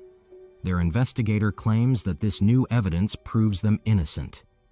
Do you believe Per and Veronica are innocent as they claim? What are your thoughts on the new evidence presented by their investigators after all these years? Share your thoughts in the comments below. In this bone-chilling familicide case, we will explore how and why David Brahm slaughtered his picture-perfect family with an axe at just 16 years of age. Our love and respect goes out to all those who knew and loved Bernard, Paulette, Diane, and Richard Brahm, and all those affected by this case. David Francis Brahm was born on October 3, 1971, to Paulette and Bernard Brahm in Cascade Township, Minnesota. He was the second child in what would become a family of 6. His older brother, Joseph Leonard Brahm, known as Joe, was born on June 24, 1969. David's parents then welcomed their first daughter, Diane, on April 10, 1974, and their third son, Richard, known as Ricky, on July 25, 1976. Not much is publicly known about David's upbringing and early life, but he was a good student in high school. His attendance was excellent, his grades were solid B+, and he had positive relationships with his teachers. His Spanish teacher described him as an above-average student, saying he was pleasant, quiet, and they got along well. There were no signs or forewarnings at school indicating what would happen on February 18, 1988. But David's life at home told a different story. He had been suffering from progressive depression, which had emerged over several years and got worse and worse. Medical records show that this even led him to develop suicidal thoughts. To cope with his declining mental health, David tried to mask his pain by making others around him happy. This facade fooled everyone at school, where he was seen as the class clown, always jumping about and saying witty or entertaining things. But in 1987, David attempted to take his own life twice. The first suicide attempt occurred at the end of David's 9th grade year in June 1987, when he was only 16 years old. He tried to hang himself from a tree in the forest near his home, but changed his mind at the last minute. The second attempt happened towards the end of that summer in September. David overdosed on 45 sleeping pills, which he had gotten from a girl who used them for a sleeping disorder. After taking the pills, David got very sick and vomited, telling his parents he had the flu, which they believed. He was deeply serious about ending his life during this second attempt and later felt extremely disappointed that it had failed. David's depression and suicidal thoughts stemmed from a troubled relationship with his family, particularly his father, Bernard. These familial issues got much worse after David's brother Joe left. Joe had begun dressing in a punk style with heavy eyeliner and dark clothes, and his parents hated it. After many arguments about Joe's appearance and lifestyle, his parents eventually kicked him out of the house. Following Joe's eviction, Bernard and Paulette imposed even stricter rules and discipline on David and his younger siblings. seemingly in an attempt to prevent them from adopting a similar lifestyle. The Brahm family. David's family was middle class and financially comfortable and were well respected within their local community. Both parents were very careful about how they are perceived and did not want to be associated with any lifestyle or ideology that might tarnish their reputation. They had a strict curfew, which meant David and his siblings had to do household chores, and they allegedly punished them if they did not do it. While it's not confirmed, there are allegations that David's parents would hit him and his siblings and punish them if they did not do their chores quickly or to their satisfaction. David always sought his father's approval and validation, but found it impossible to achieve. The stricter discipline and the pressure to conform to his parents' standards added to his already unstable mental health. This struggle for acceptance and the increasingly tense home environment must have affected David's deepening depression and deteriorating mental state significantly. The psychiatrists in this trial have testified that Brahm suffers from some form of mental illness, their diagnosis ranging from severe depression to a split personality. David's father, Bernard, was an engineer at the local IBM plant, while his mother, Paulette, had run a preschool program at their local church until she quit a couple of years before 1988 to spend more time with her kids. Known in the community for her sewing skills and creativity, Paulette was a well-regarded figure, and everyone seemed to like her. The entire family, except Joe, went every Sunday without fail to Pax Christi Catholic Church. The parents even hosted several church meetings at their home, with Bernard using his home computer almost only for church work. From the outside, the Brahm family was seen as a model family, respected and admired within the community. The local pastor described David's parents as quiet leaders of the church, well respected by everyone. Neighbors also said there was no indication that something was wrong in the family. But despite this appearance, David silently struggled with serious emotional problems. He believed no adult would understand or take his issues seriously. Along with his thoughts of suicide, a dark seed began to grow in the back of David's mind. A seed that would soon take over with thoughts of murdering his family. David never directly shared these thoughts with his friends, but he hinted at them through a disturbing fantasy about a trip to Florida. He told one friend that in the summer of 1988, he wanted to take a van and go to Florida, where he planned to kill his parents. He also mentioned wanting to take a couple of girls with him, but he didn't specify who, and said he wanted to kill them too. At the time, his friend dismissed these statements as a sick joke, not something to be taken seriously. In another version of this fantasy, David would kill his family, steal the family van and money, and drive to Florida. There, he and two friends would live it up until they ran out of money, at which point David planned to end his life. A classmate later described this plan, saying that David himself and another friend, Angie, had a sort of vacation fantasy. They would add elements to make it more exciting, discussing how they would get to Florida, live off the money they had, get an apartment, and have fun. David said they could get a car by him killing his family. He would then call IBM to inform them of a death in the family, so his father would be taking off a few weeks, ensuring no one would be looking for them. These conversations seemed like harmless, at worst, daydreams to his friends. But they reflected the darker intentions in David's mind, intentions that would eventually lead to tragedy. Patty Price. Before the incident, Patty Price, who grew up with the Brahm family, was at the Brahm house for a sleepover. Diane Brahm, David's sister, had her desk next to Patty's in their homeroom, where 4 desks were pushed together. On the Thursday of that week, Diane didn't show up for school, and it raised some concern among their classmates and teachers because her parents hadn't called in her absence. Rick, Diane's 5th grade brother, was also missing from school, which was unusual since Mrs. Brahm, a stay-at-home mom, was typically strict about such things. That evening, Patty went about her day as usual. Her mom was the 8th grade math teacher at her school, and she was laying in the living room that night, working on algebra with her dad, because her mom refused to help with math homework.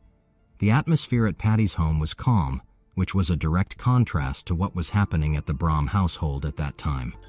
That Thursday evening, a phone call came in after 8 o'clock, which was unusual in 1988. Patty's mom answered the phone, and it quickly became clear that something was very wrong. Normally a composed person, her mom started crying, which was an unusual and terrifying sound.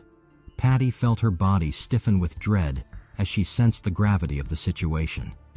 A phone call came in, and it was after 8. And back then in 88, that was not normal to have the phone ring after 8 o'clock at night. And my mom got on the phone, and my mom never cried, and she just started wailing. It was really unusual. And I remember just my body stiffening because that was so unusual. And she hung up the phone and came in, and she just couldn't get words out at first. And she said, Patty, you're going to die. I don't know how to tell you this. But Diane's dead. And my body went from being stiff to being stiffer. And my dad's body completely stiffened around me as well. And from that moment forward, it was like a dark cloud had surrounded me, and I couldn't move. And I did move. I got up. My only sister at home at the time was a senior in high school. And so, and my grandma lived with us at the time too. So all I remember about the rest of that night is we found out the whole family was found murdered. David was missing. David was like an older brother to me. When her mom finally managed to speak, she struggled to get the words out. "Patty, you're not going to believe this," she said, her voice breaking. "Diane is dead." Patty's body went from stiff to completely paralyzed with shock. Her dad was lying beside her, who was also tensed up. Her oldest sister, a high school senior, and her grandma were also at home. That night, the family learned that the entire Brahm family had been murdered, and David was missing. David, who had been like an older brother to Patty, had just gone cross-country skiing with her and Diane the previous Sunday. He was a super nice kid, which made the news even more baffling. The next morning, Patty went to school, and walking into St. Pius felt surreal, like entering a ghost town. Everyone was eerily quiet. Patty first passed Ricky's 5th grade classroom, where she saw people but heard nothing. In the 8th grade hallway, Diane's chair was still on her desk, placed there by the cleaners. Patty and another friend cleaned out Diane's desk. As for David, Patty was convinced he had either been kidnapped or had escaped, not yet knowing the full extent of the horror that had unfolded.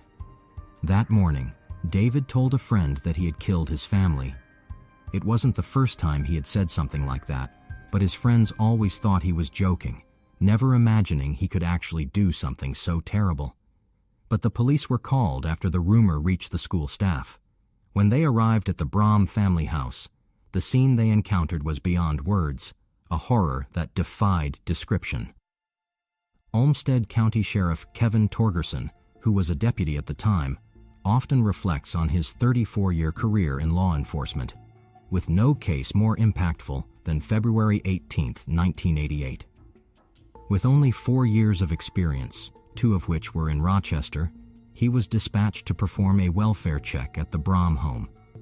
As the sun set around 5:23 p.m., Torgerson decided to wait for his backup before proceeding. Once his partner arrived, they knocked at the door, but there was no response. Torgerson and his partner carefully proceeded up the stairs. At the top, he saw the feet of 2 females lying on the floor. The sight confirmed their worst fears. As he stepped into Ricky's room, he found Ricky laying in bed in a fetal position, with severe head injuries and multiple other wounds, clutching a small blanket. But how and why did he do it? I've got all the snapshots still in my head, and they're there, and the sensations, the smell, the different thoughts and the sounds that I was experiencing. I mean, they're right here. I can, they have never gone away. The murders.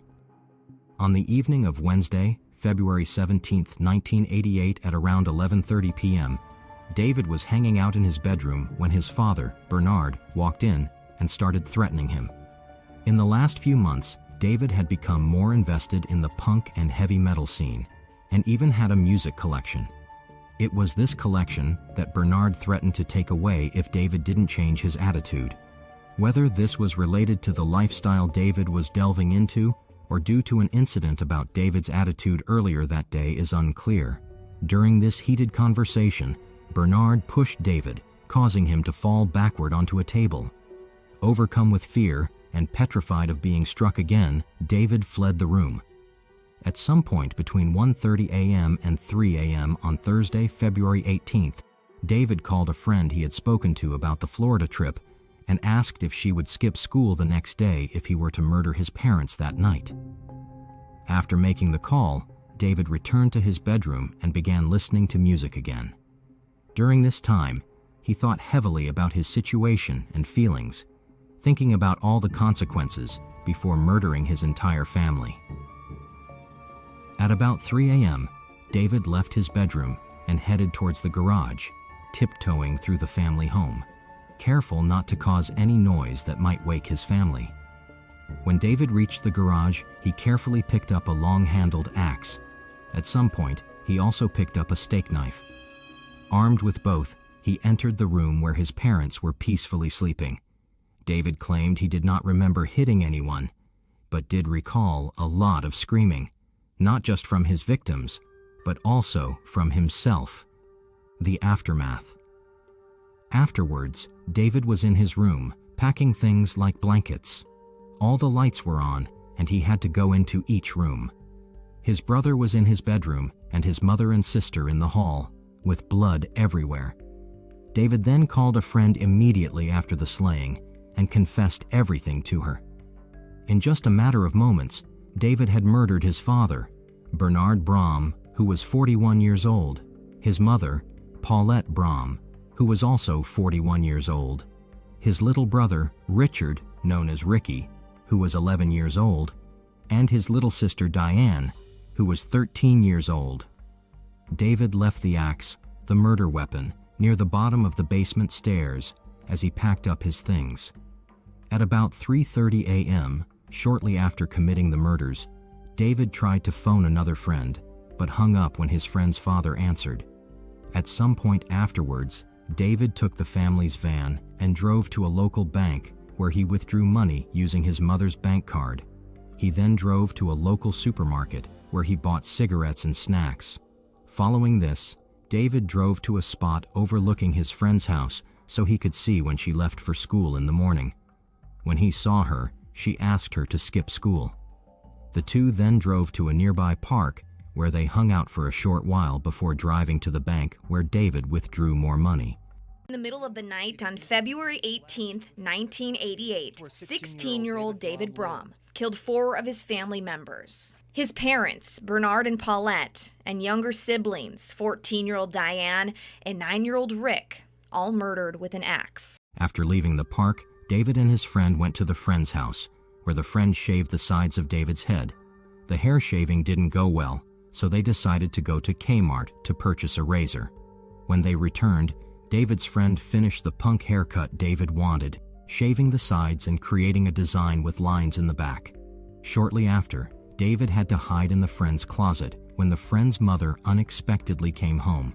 Once she left, the friend went back to school, and David drove to a different school where he met other friends for lunch. During lunch, he convinced one of these friends to dye his hair. The first attempt failed, so David went back to his family home to try again. The home, still containing the bodies of his murdered family, was where he dyed his hair downstairs. After dyeing his hair, David met up with another friend to return a book bag and said he was in deep trouble.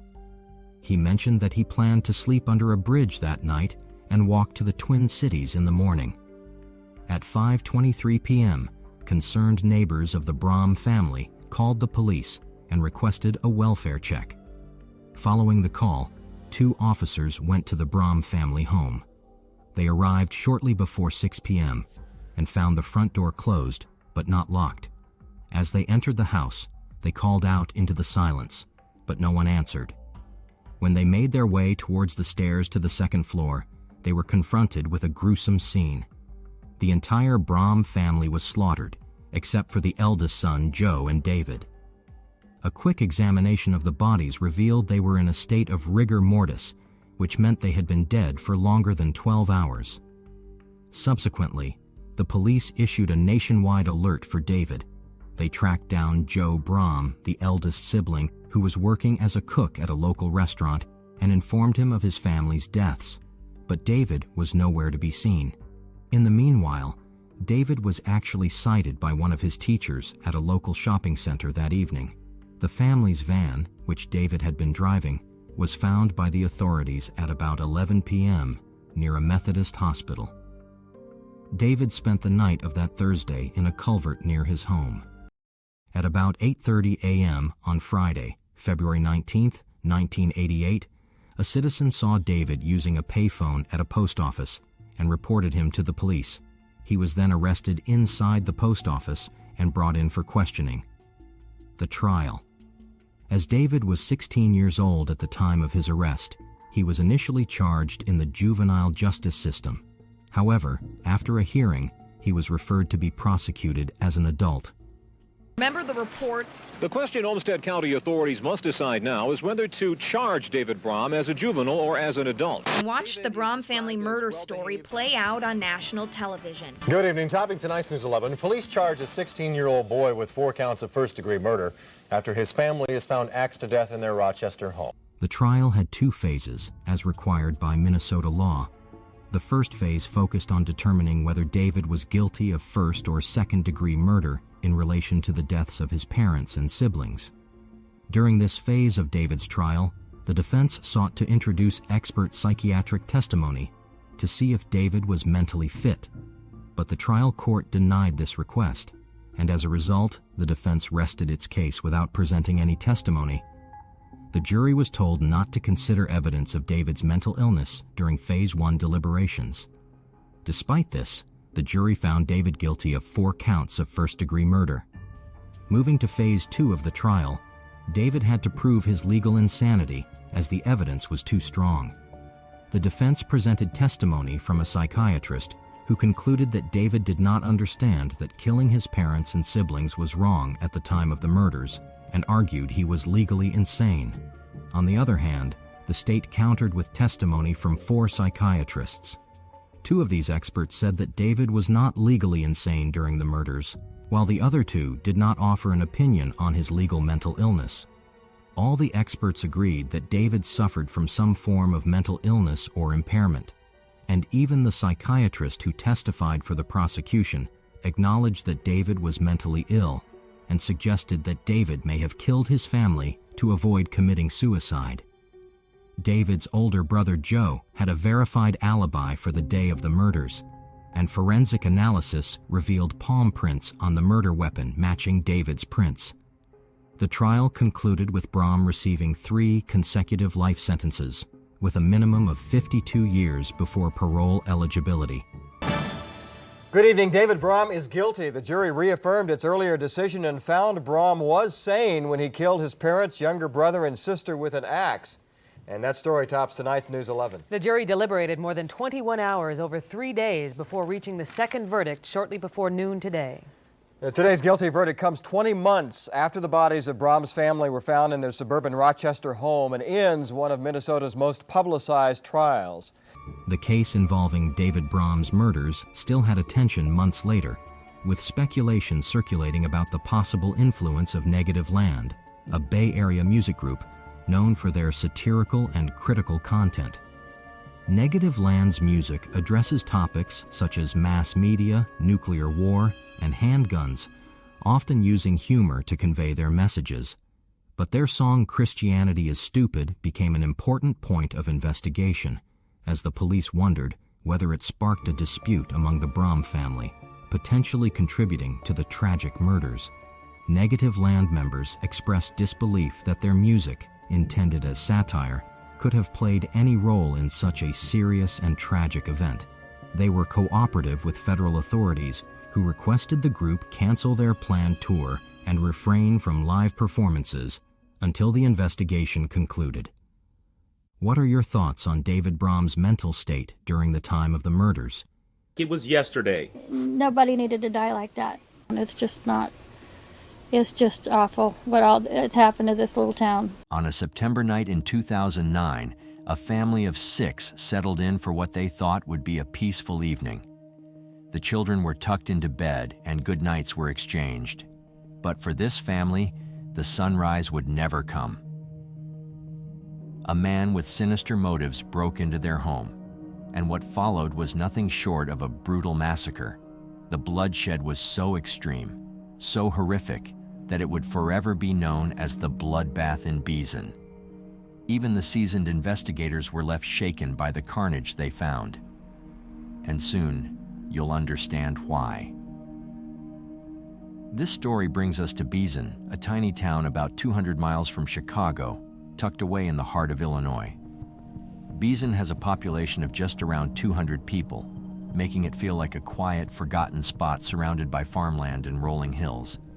And at the center of our story are 2 families, the G family and the Constant family, both of whom called Beeson their home in the late 1990s. Now, let's get to know Rick G first.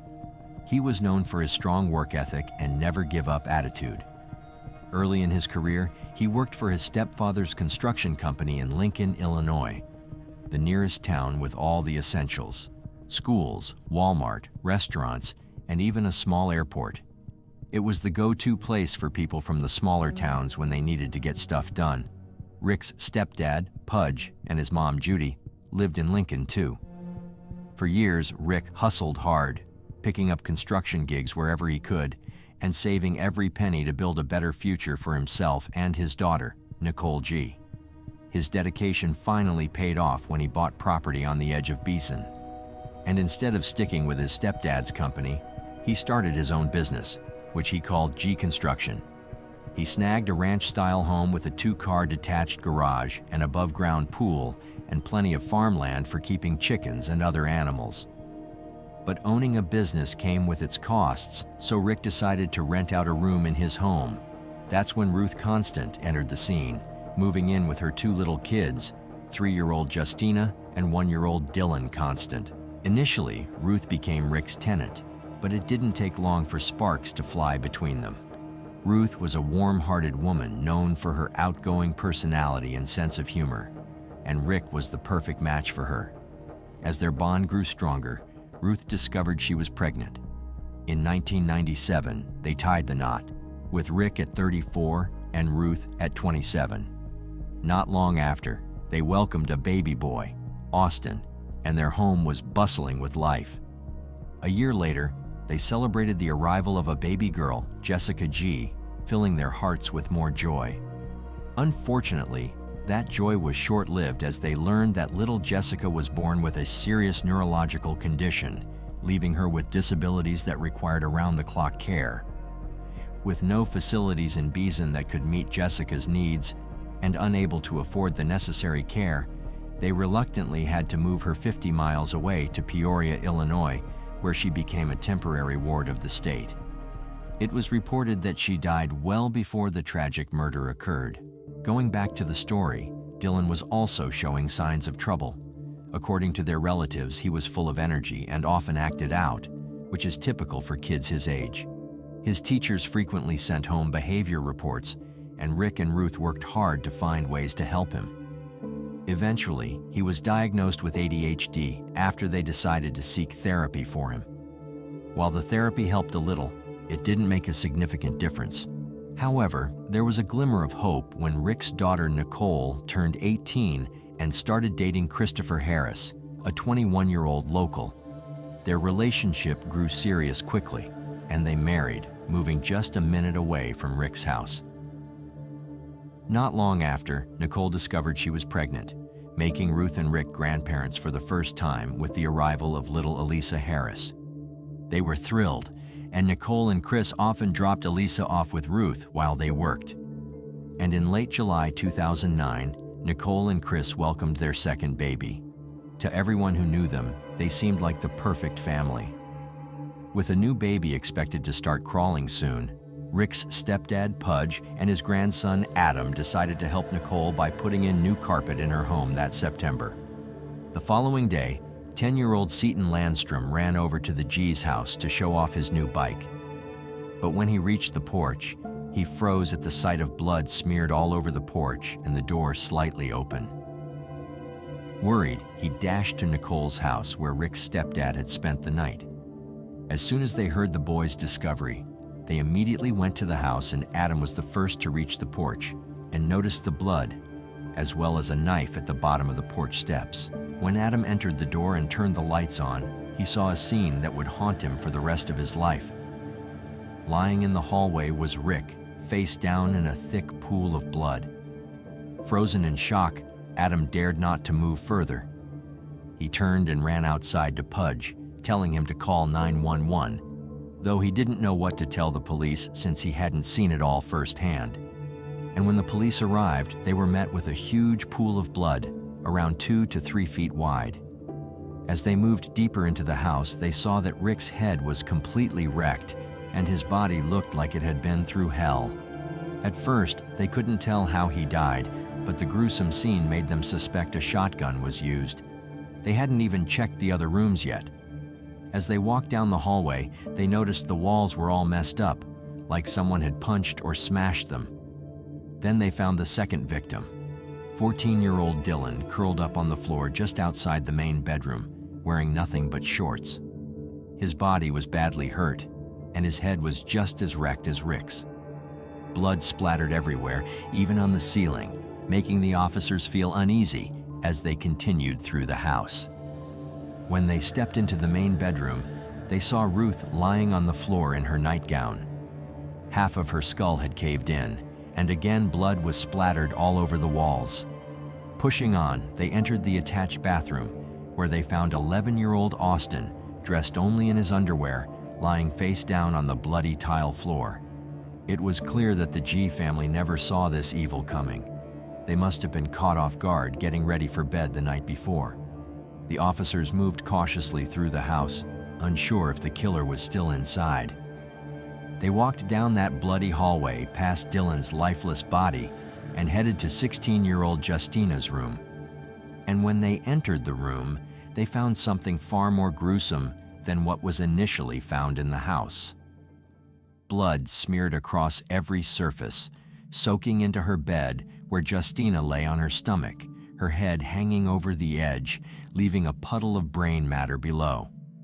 She had suffered the worst injuries of anyone in the family, and just when they thought it couldn't get worse, they braced themselves for what came next. As they left Justina's room, they checked an adjacent space and initially saw no more victims. But then they spotted something in the dark closet. There, they found a 3-year-old girl's body crumpled on the floor, surrounded by blood, with skin peeled back above her right ear. It broke the officers' hearts. They were trained professionals, but nothing could prepare them for such a brutal scene, especially involving such a young child, beaten to death. Suddenly, a corporal noticed something move. It was the child. A paramedic rushed over and scooped her up like a baby, dashing out to the ambulance. They quickly ushered Nicole into the ambulance too, and off they sped toward the nearest hospital.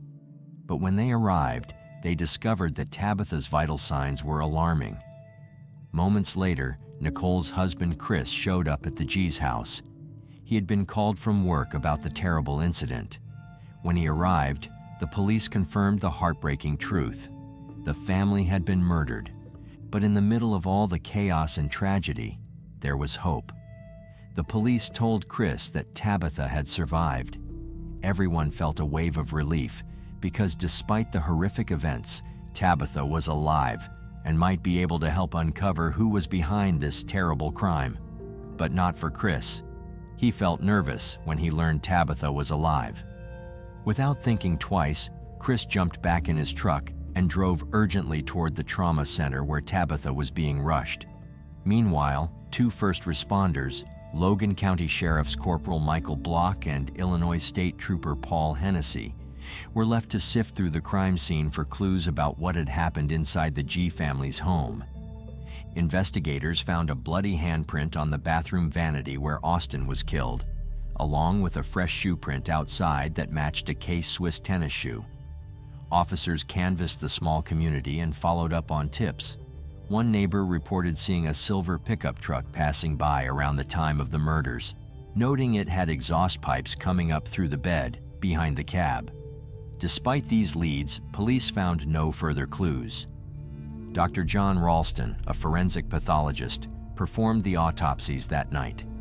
He photographed every inch of the victims' bodies, but the injuries were so numerous that it was hard to keep track of them. But one thing was clear: they had been brutally attacked, and it wasn't from a gun.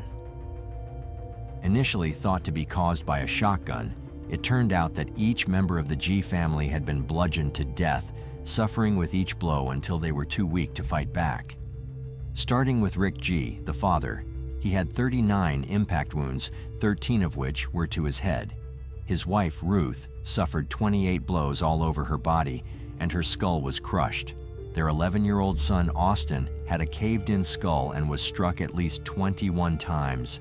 Signs showed he had been pushed against hard objects and someone had stomped on his feet. 14-year-old Dylan had over 100 wounds and was struck at least 52 times. 16-year-old Justina had at least 15 identifiable injuries and was missing the top part of her skull. Meanwhile, Tabitha was in a real fight for her life. Doctors quickly discovered she had multiple skull fractures and serious brain swelling. It was tough for her. She couldn't speak or see because of the swelling in her face. But there was a small silver lining. She could still move her arm, showing she had some strength left. To help her recover, the doctors made the difficult decision to remove a few small pieces of her skull. They hoped this would ease the pressure from the swelling and help her brain heal properly. It was a scary situation, but the medical team was doing everything they could to save her. Nicole remained by Tabitha's side throughout her recovery at the hospital. The atmosphere was tense, with police officers standing vigil behind her hospital bed.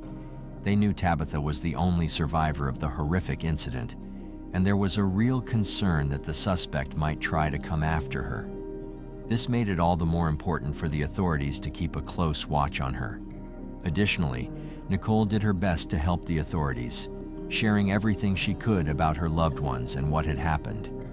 On the other hand, Chris was a constant source of support for Nicole during this incredibly tough time. He spent hours with her, trying to offer comfort and help her navigate the chaos surrounding them. However, things weren't simple between Chris and Nicole. Their relationship had been tumultuous, filled with ups and downs. They had broken up several times, but had only managed to patch things up again earlier that same year in 2009. Days passed, and the police found themselves at a standstill. Despite following every lead they could, like the details of the suspicious car and the fresh shoe prints, they still hadn't identified any official suspects. The G family had no known enemies. In fact, they were well liked in the neighborhood, known for their generosity and kindness. Many neighbors could vouch for their good nature, painting a picture of a family that was both wealthy and loving. In light of the recent events, the police took precautions and encouraged everyone in the community to secure their homes and stay alert.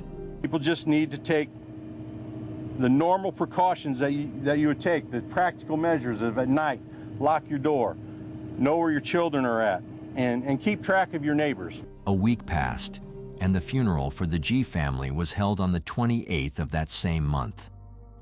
It was a heartbreaking day, but among all the grief, Tabitha was still fighting for her life in the hospital. And while the community mourned, there was also a lingering fear because the killer was still out there and no one knew when or if they might strike again. Then, in a random but significant twist of fate, a major break in the case came at the hospital where Tabitha was being treated. One officer, after finishing his shift in guarding Tabitha, shared an elevator ride with Chris Harris, who had just left Tabitha's room. The officer happened to glance down and noticed Chris's shoes, K-Swiss sneakers with an aggressive tread, just like the shoe print found outside the crime scene.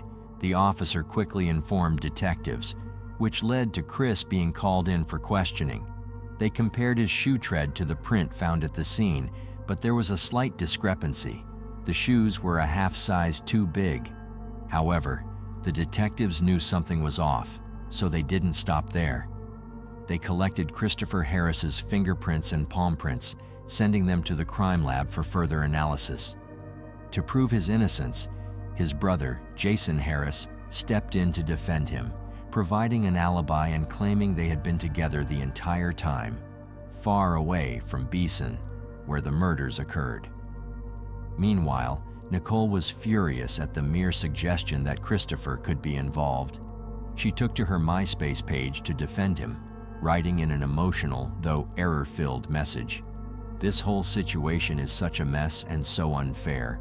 Not only have my children lost 5 close family members, but now their daddy is being set up and taken away. This is too much to bear." Nicole continued, "There's solid evidence that all 6 victims fought for their lives, and Chris doesn't even have a scratch on him. He's been with us through everything, and now they've taken him too." Nicole wasn't the only one standing up for Chris.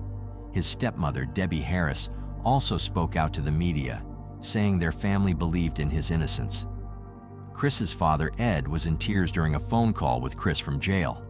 According to Debbie, Chris was shocked by his arrest and scared for his family's safety, telling his father, "Dad, I'm scared because I know the killers are still out there." He swore he didn't commit the murders. When police booked Chris, they photographed his entire body. Although he didn't have any injuries, they noticed a large blister on the palm of his right hand. Coincidentally, a tire iron was later found near a creek by Jason's house, where investigators were still searching for clues. On October 2nd, when they seized Chris's truck, they found it belonged to Jennifer Ernest, Jason's girlfriend and mother of his other children. Both Jennifer and her mother, Sarah Duncan, had provided alibis for Chris and Jason on the night of the murders. But as the investigation unfolded, those alibis were proven false, leading to their arrest for obstruction of justice. The police were able to discredit the alibis partly because Chris's palm print had been found at the scene. Additionally, a woman named Lori Cole, an armed security guard, came forward. She claimed that on the night of the murders, around 11:35 p.m., Chris and his brother Jason knocked on her door, asking if she wanted to party. Lori, who lived not far from the G family, recalled telling Chris she wasn't interested and needed to sleep for work. She noticed a Ford Ranger parked outside, similar to the one Chris and Jason were seen with earlier. Although she told them to leave, their behavior left her unsettled, as they seemed to have already been partying and didn't want the night to end. Another woman, Christy Moore, came forward during the investigation. She told investigators that she and Chris had been on-again, off-again lovers. She revealed that Chris had called her late on that same Sunday night, but she was busy with her kids and couldn't meet up for what she knew he wanted, sex. However, she agreed to see him after her children went to school the next morning. Chris arrived at her house in Clinton, just a 15-minute drive from Beeson, about 12 hours after the murders. They slept together, and Christy said Chris was acting completely normal. Afterward, Christy even took selfies of the two of them in bed. In the pictures, they were kissing and giving each other flirtatious looks, with Chris smiling in some of them. She told investigators that Chris had no visible injuries or marks on his body, and that nothing about him seemed unusual, except that she hadn't seen him in the past 2 months, likely because he had just had a baby with Nicole 2 months earlier. From the moment Chris was accused, he maintained his innocence, denying any involvement in the murders. However, when confronted with fingerprint evidence, he invoked his Fifth Amendment right to remain silent and got a lawyer. It seemed that Chris was content to let the legal process play out, but things took a sharp turn as the pressure began to mount on his brother Jason. Initially charged with obstruction of justice, Jason's charges were soon upgraded to 5 counts of first-degree murder and 1 count of attempted murder, the same as Chris's charges. Jason, now facing the possibility of life in prison, had a choice to make: stay silent and support his brother, or tell the truth and save himself. The survival instinct kicked in, and Jason began to talk. The story he told was chilling. According to Jason, the night had started with drugs and alcohol. He and Chris had been out partying hard, drinking, and snorting cocaine. Eventually, they decided they needed a woman's company to keep the night going. They first tried to reach out to some ex-girlfriends, but both women turned them down.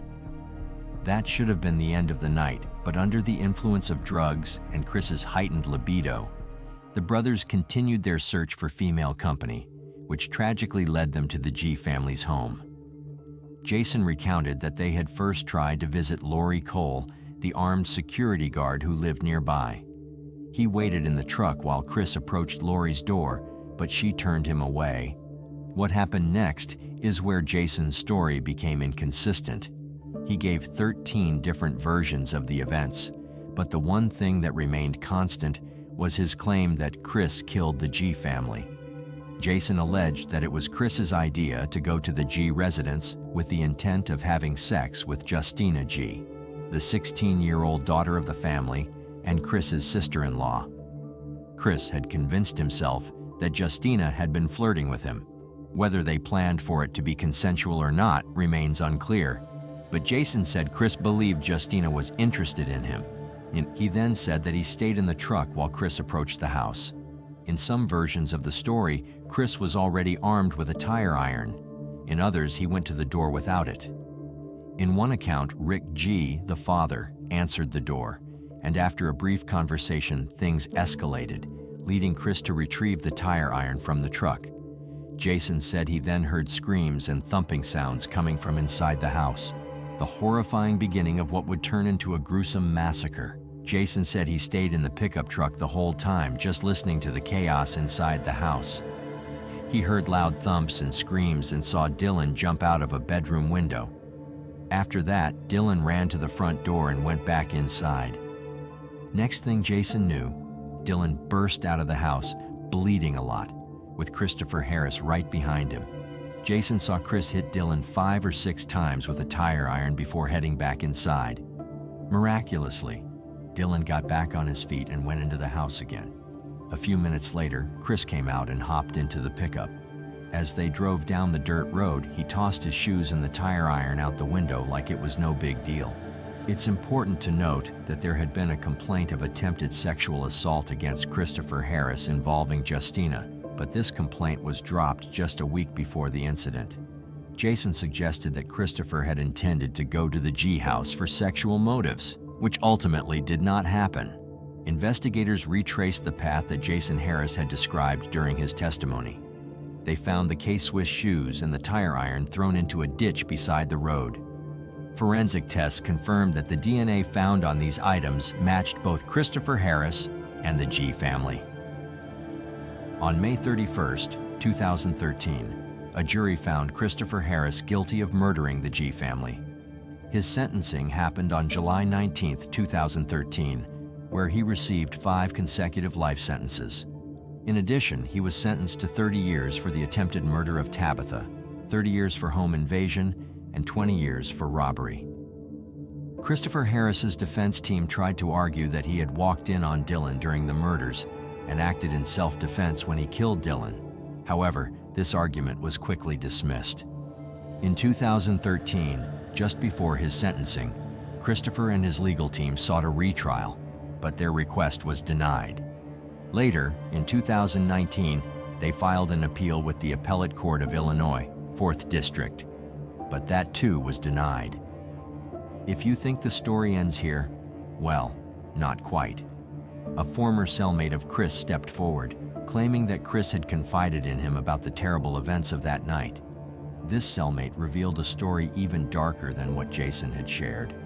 According to him, when Chris arrived at the G home, Rick answered the door.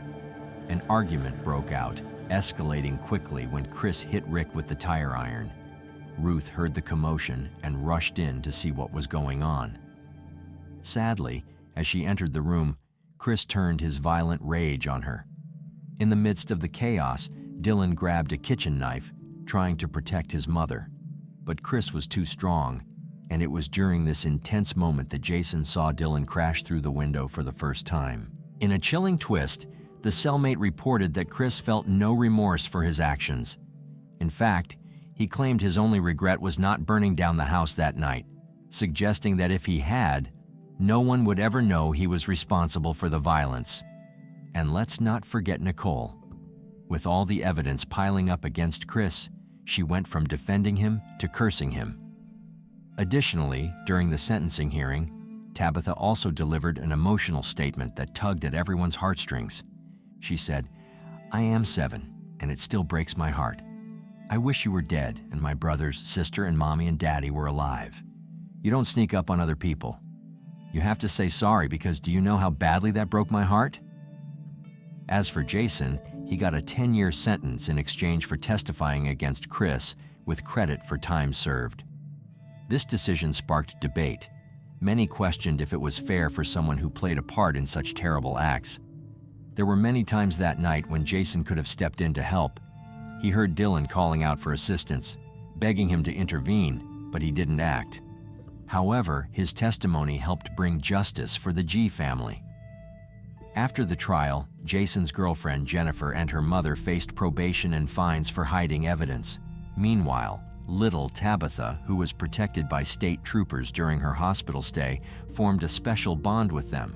They painted her toenails, read her stories, and played games, showering her with the love and care she needed. They even threw her a birthday party. Despite going through many surgeries, Tabitha made a remarkable recovery, and fortunately, the head injuries she suffered allowed her to forget the horrific events that took her family away. Tabitha spent some time in foster care, but eventually found a loving home with her sister, Nicole. As the community mourned and tried to heal from this tragic loss, they dedicated a playground in memory of Austin, Dylan, and Justina, creating a space where their spirits could be honored and celebrated. In an interesting twist, in 2014, the show When Murder Comes to Town aired, trying to shed light on the G family murders. Despite interviewing various residents and officers involved in the case, the show leaned heavily on the defense's narrative, suggesting that Dylan was a deeply troubled boy, capable of violence. This portrayal sparked outrage among those who had worked on the case. The officers involved wrote an open letter questioning the show's accuracy, particularly how Dylan was portrayed. They emphasized his heroism, stating he wasn't just a victim, but a brave teen who tried to protect his family. I agree with their perspective, as Dylan's actions deserve recognition for his courage in the face of tragedy. What are your thoughts? Was the sentencing fair, or do you believe the accomplices should have received harsher penalties? They say that every child deserves a parent, but not every parent deserves a child. This statement couldn't be truer in today's case. Instead of seeing his children as tiny humans who needed his protection, Mick Philpott saw them as his personal cash cows that brought in benefits from the government. His greed blinded him from their humanity in the worst way possible. He was fame-hungry, narcissistic, and diagnosed as a psychopath who made everyone's life around him a living hell. In this video, we'll look at how Philpott and his accomplices took the lives of 6 young children and what drove them to do this heinous act. Let's get started. Mick Philpott was born in 1956 in Derby, England. He was notorious for fathering 17 children with multiple women, and if you thought he had so many children because he loves them, you would sadly be mistaken. You see, he had practically no nurturing qualities. In fact, he was an extremely violent and unpredictable man. His toxic pattern of behavior with women and children started with his first relationship. When he was 19, he charmed a 15-year-old named Kim Hill, and they began dating shortly after. In the beginning, Kim saw Philpott as an ideal partner, but it didn't take long before he suddenly became abusive in every way you can think of. His violence was so uncontrollable that he even started beating her in public. In one incident at a pub, Philpott struck Kim across the mouth with a pool cue. Needless to say, she started bleeding severely, but no one dared to intervene or tried to help her. He would use any excuse he could find to harm her. For example, once Philpott broke her arm and fractured her kneecap with a hammer when she paid too much attention to a baby she had been minding. As a British Army member, he would baselessly accuse her of infidelity when he returned from postings and physically assault her. He also shot Kim in the groin with a crossbow one time because he felt her dress had been too short. Kim, still in school, often lied about the cause of her injuries to protect Philpott. After 2 years of abuse, in July 1978, Kim plucked up the courage to send Philpott a breakup letter. In response, Philpott went AWOL from the Army and broke into Kim's home. He attacked her in bed, stabbing her 27 times with a 9-inch knife. According to Kim, he told her menacingly, "If I can't have you, no one else will." When Kim's mother intervened, Philpott stabbed her 11 times. Both Kim and her mother barely survived the attack. Despite being badly injured, her mother, who was a nurse, crawled to a phone and raised the alarm. Paramedics arrived to find Philpott on the stairs, still holding the bloody knife. He told them, "I wouldn't bother. She's a goner. I'd done a good job on her." Kim actually died twice in the ambulance and on the operating table as surgeons battled to save her life. Philpott had slit her stomach open and stabbed her on the back, arms, and legs. She suffered collapsed lungs and a punctured bladder, kidney, and liver. During the trial, he lied and implied he stabbed her in self-defense, but all the evidence showed otherwise. Philpott was found guilty of attempted murder and grievous bodily harm. He was sentenced to 7.5 years in prison, but was released after serving just 3 years and 2 months. According to records, this early release was due to his good behavior. Needless to say, he received nothing more than a slap on the wrist and had absolutely no incentive to change his twisted ways, as we'll soon see. While in prison, he sent Kim letters expressing remorse and even proposing to marry her upon his release. This horrific attack left Kim traumatized, and she is still receiving counseling 4 decades later. Recalling her hellish life with Philpott, Kim added, "Do not say no to Mick Philpott. You don't say no to him. He doesn't understand the word." After his release from prison in 1986, Philpott married Pamela Lomax. They had 3 children together, and he continued his abusive behavior. Pamela was too afraid to report him, knowing what had happened to his previous partner, Kim. She prayed that he would move on to someone else, which is what he did. In 1993, Philpott, then 37, began a relationship with a 14-year-old girl named Heather Keogh. Pamela left him after discovering the affair. The teenage Heather ran away from her parents to be with him on her 16th birthday, and they had 2 sons.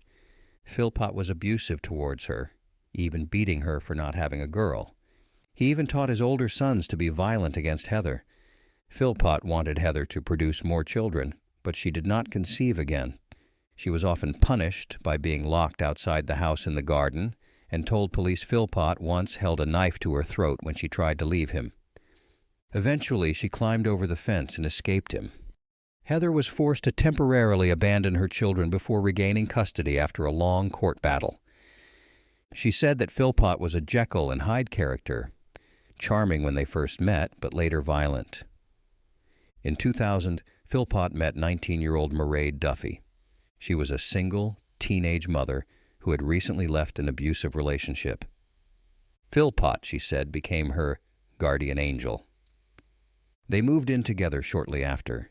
He took on responsibility for her son and proposed to her in hospital after the birth of their first child, Jade. The following year, he also began a relationship with Lisa Willis, a 16-year-old orphan who also happened to be a single mother. She became his mistress and moved in with him and Mairead. Perhaps because of Philpott's domineering presence, Lisa and Mairead became very close. They regularly confided in each other, and Lisa said she had treated Mairead's children as her own. There is clearly a pattern here. All 3 women in Philpott's life had been teenagers when they met him. They had effectively been groomed while they were vulnerable. Philpott married Mairead in May 2003, with Lisa as the bridesmaid. From that year onwards, Philpott lived with both women and had 11 children in a 3-bedroom council house. Both women worked while he remained unemployed, collecting their earnings and government benefits. Philpott actively tried to have more children to stack up his benefit payments. He requested a larger council house to accommodate his growing family, but was denied due to lack of availability. Mairead married Mick in 2003. Will you take my Miss Caroline to be your wife? Will you love her, comfort her, honour and... He's 7 months pregnant with Mick's child on his wedding day. Philpott publicly defended his lifestyle, expressing pride in his large family and dismissing critics. He blamed the council for not providing adequate housing and argued that as an unemployed person, he deserved more assistance from the government. Philpott tried to bring media attention to his housing situation. He appeared on The Jeremy Kyle Show in 2007, a program similar to The Jerry Springer Show. On the show, Philpott defended his lifestyle and unemployment, claiming he couldn't get a job due to media coverage and his criminal record. He became agitated when questioned about his parenting and job prospects, which led to an argument with the host, Jeremy, over his irresponsible lifestyle. On the show, insisted he had undergone a vasectomy. He defended himself in typically heated fashion, making an offensive gesture and telling the host, "Talk to that, pal. Talk to that." Philpott introduced his wife, Mairead, and his second wife, Lisa Willis, on the show, openly acknowledging his unconventional living arrangement. He claimed he didn't care what the public opinion was about his lifestyle and large family. Philpott also said he was prepared to divorce his wife to marry Lisa, and then divorce her simply so that she would not feel left out because she did not share the Philpott family name. He went on to have 2 more kids after it and was dubbed Britain's biggest scrounger after it was revealed he was raking in £25,000 a year in benefits. So Philpott's plan to gain public support for a larger house was unsuccessful. Today I want to discover the man behind the headlines and uncover the truth about the guy who has been branded Britain's biggest scrounger. Listen, you're going to criticise my family, pal, and my kids. I'll criticise you as much as I want. Sorry, this is a free country. In 2007, Philpott appeared in an episode of a documentary series in which the then Conservative MP Anne Widdecombe spent a week with him and tried to persuade him to change his lifestyle. She found Philpott 3 jobs, one of which was with a barrel-making firm, but he did not turn up for work on the first day, and the job fell through. In the documentary, Philpott was shown to be living in a caravan in his garden, in which his wife and mistress would alternate in spending nights with him. The MP said that Philpott did not care about anyone, and that he used the word bitch to refer to both his wife and his mistress. She also noticed that none of his children sought affection from him. Although many people could not understand why the women in his life accepted their lot or even desired it, the general opinion was that his partners got on well with one another. But behind closed doors, the tensions between the throuple had reached a boiling point. And I've got my kids, and I've got my family. That's all I care about. Nothing else. Don't say so then. Don't say so then. Can I just get if I could get the distribution of children right? I've got right? 3 with my first marriage. Yeah. 2 with another young lady. 5 with Mairead. Yeah. 4 with Lisa. And 1 with another young lady. And Right. 2 on the way. So that's 15 now, Plus- and 2 on the way. Plus 1 when I was in the armed services, which I've never met. He asked Mairead to divorce him 3 times so he could marry Lisa. In 2010, Philpott was given a police caution for slapping Mairead and dragging her outside by her hair. But he wasn't nice to Lisa either. Philpott hit her with a piece of wood, threw a hot cup of coffee at her, and prevented her from leaving the house or speaking with any men. In February 2012, Lisa had finally had enough of the toxic situation she was in. She decided to leave Philpott. She told Mairead she was taking her 5 children swimming, but instead moved in with her sister. This was the only way she could leave without any confrontation. 3 months after Lisa left, Philpott was still seething with anger and entangled in a rough custody battle over their 5 children.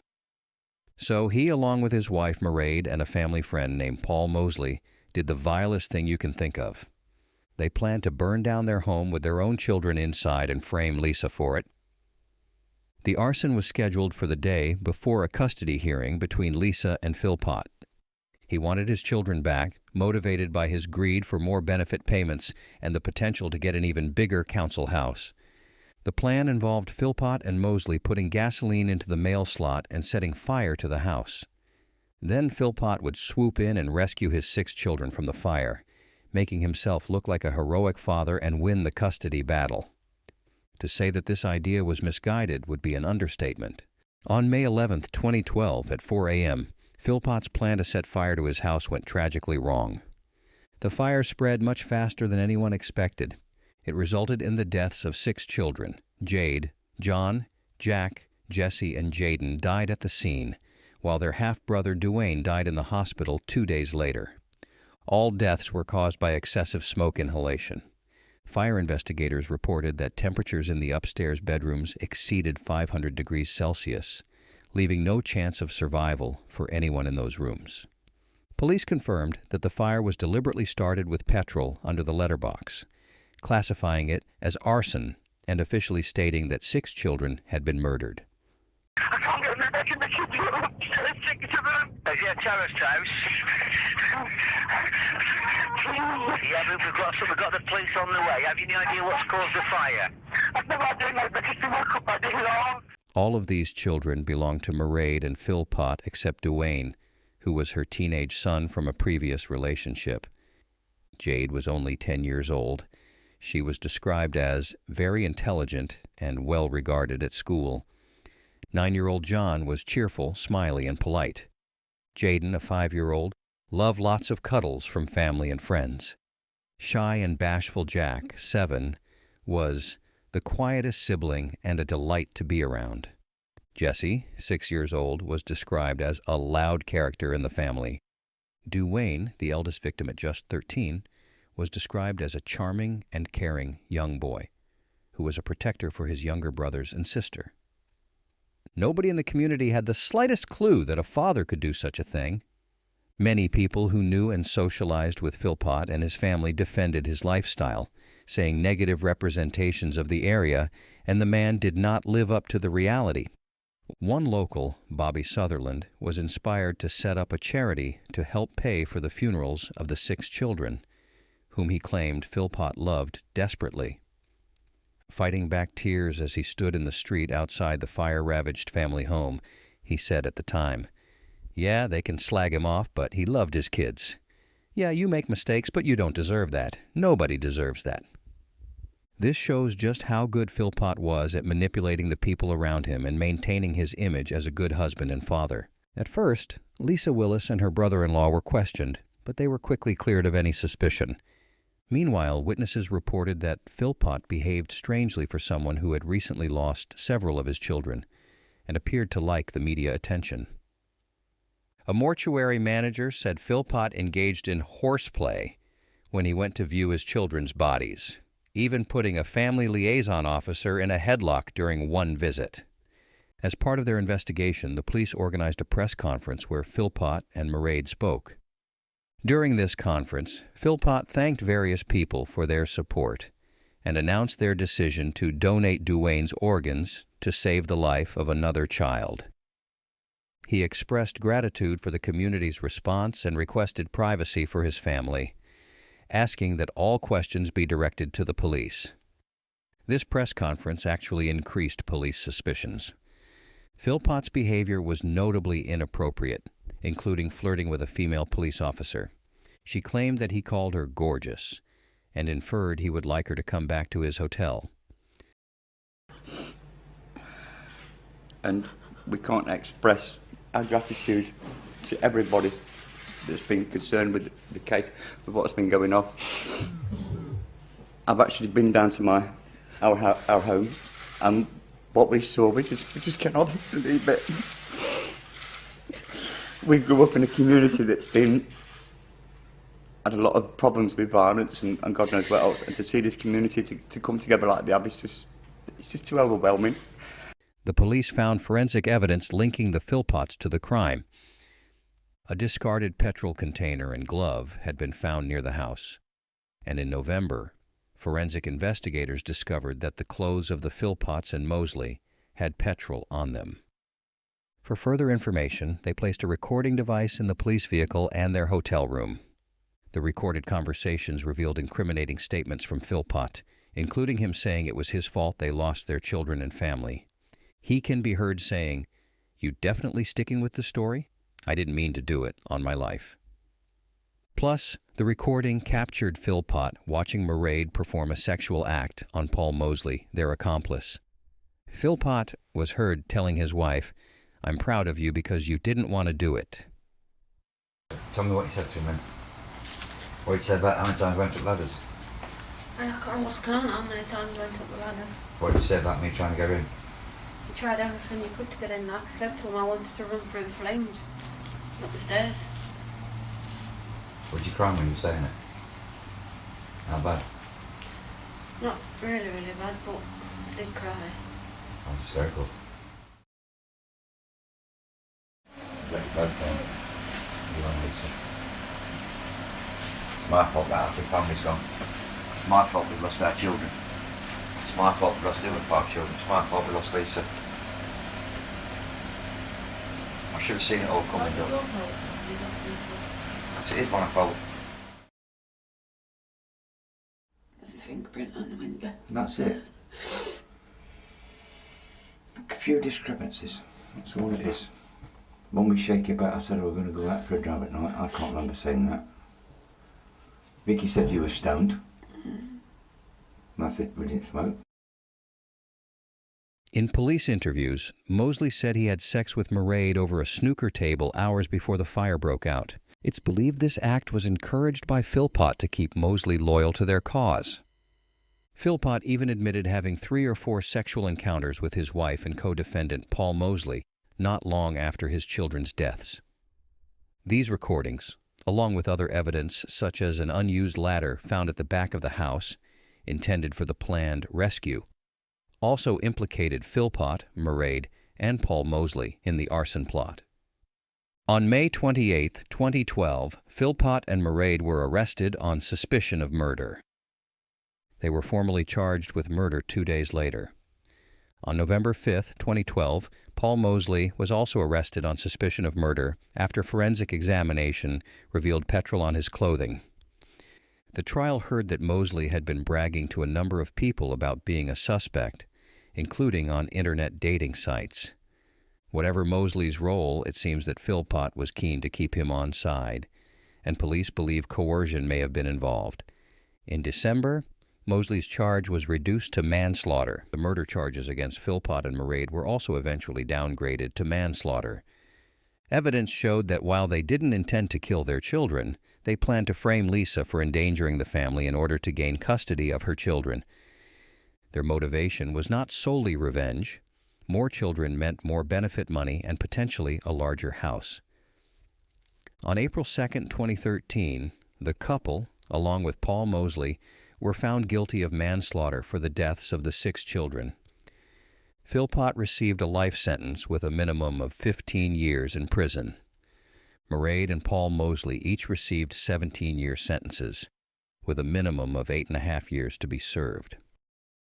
Mairead later appealed against her sentence, but judges ruled the original term reflected the immeasurable harm she had caused. Court of Appeal judges said petrol found on her clothes showed she had participated in setting the fire, which had not been a spur-of-the-moment plan. She had also lied after her arrest, the judges said, and continued to hide the truth during her trial. In her sentencing remarks, Mrs. Justice Thirlwall said it was clear the fire was Philpott's idea, but she said Mairead's children died because she put her husband first. We therefore have come to the view that this sentence cannot be criticised. The judge was careful in reaching the conclusion she did. She gave very cogent and clear reasons for it. She assessed against her primary findings of fact the blameworthiness of Mairead Philpott and arrived at a sentence that reflected that very severe degree of blameworthiness, together with the immeasurable harm she had caused by the killing of her 6 children, for whom, like any other mother, she had an absolute responsibility. We have, after an examination of the circumstances and a careful consideration of the judge's remarks, come to the conclusion without any hesitation that this appeal must be dismissed. In November 2020, Mairead was released after serving half her term. She was eligible to be released on license and taken by convoy to a halfway house. According to a source for The Sun, her convoy was like one given to a celebrity rather than a mum who killed her 6 children. Mairead was also given a new identity for her protection. The Center for Crime Prevention described the release as appalling and called for killers to serve their full sentences for such crimes. Paul Mosley, too, was released from prison in May 2021 after serving half his sentence, but returned to prison in 2022 after breaching terms of parole. In November 2023, he was released again. The parole panel stated, "The panel was satisfied that imprisonment was no longer necessary for the protection of the public." So while Mairead and Mosley are free, Philpott is still in prison completing his minimum sentence of 15 years. Philpott was characterized as a monster, abusive to women and exploitative of the welfare system, who viewed children primarily as a source of income. Psychologist Glenn Wilson described Philpott as clinically a psychopath and exhibitionist with antisocial personality disorder. What did you think of this horrific case and everyone involved? Do you think their sentences were too light? Philpott definitely got away too lightly for his attempted murder charge in the 70s.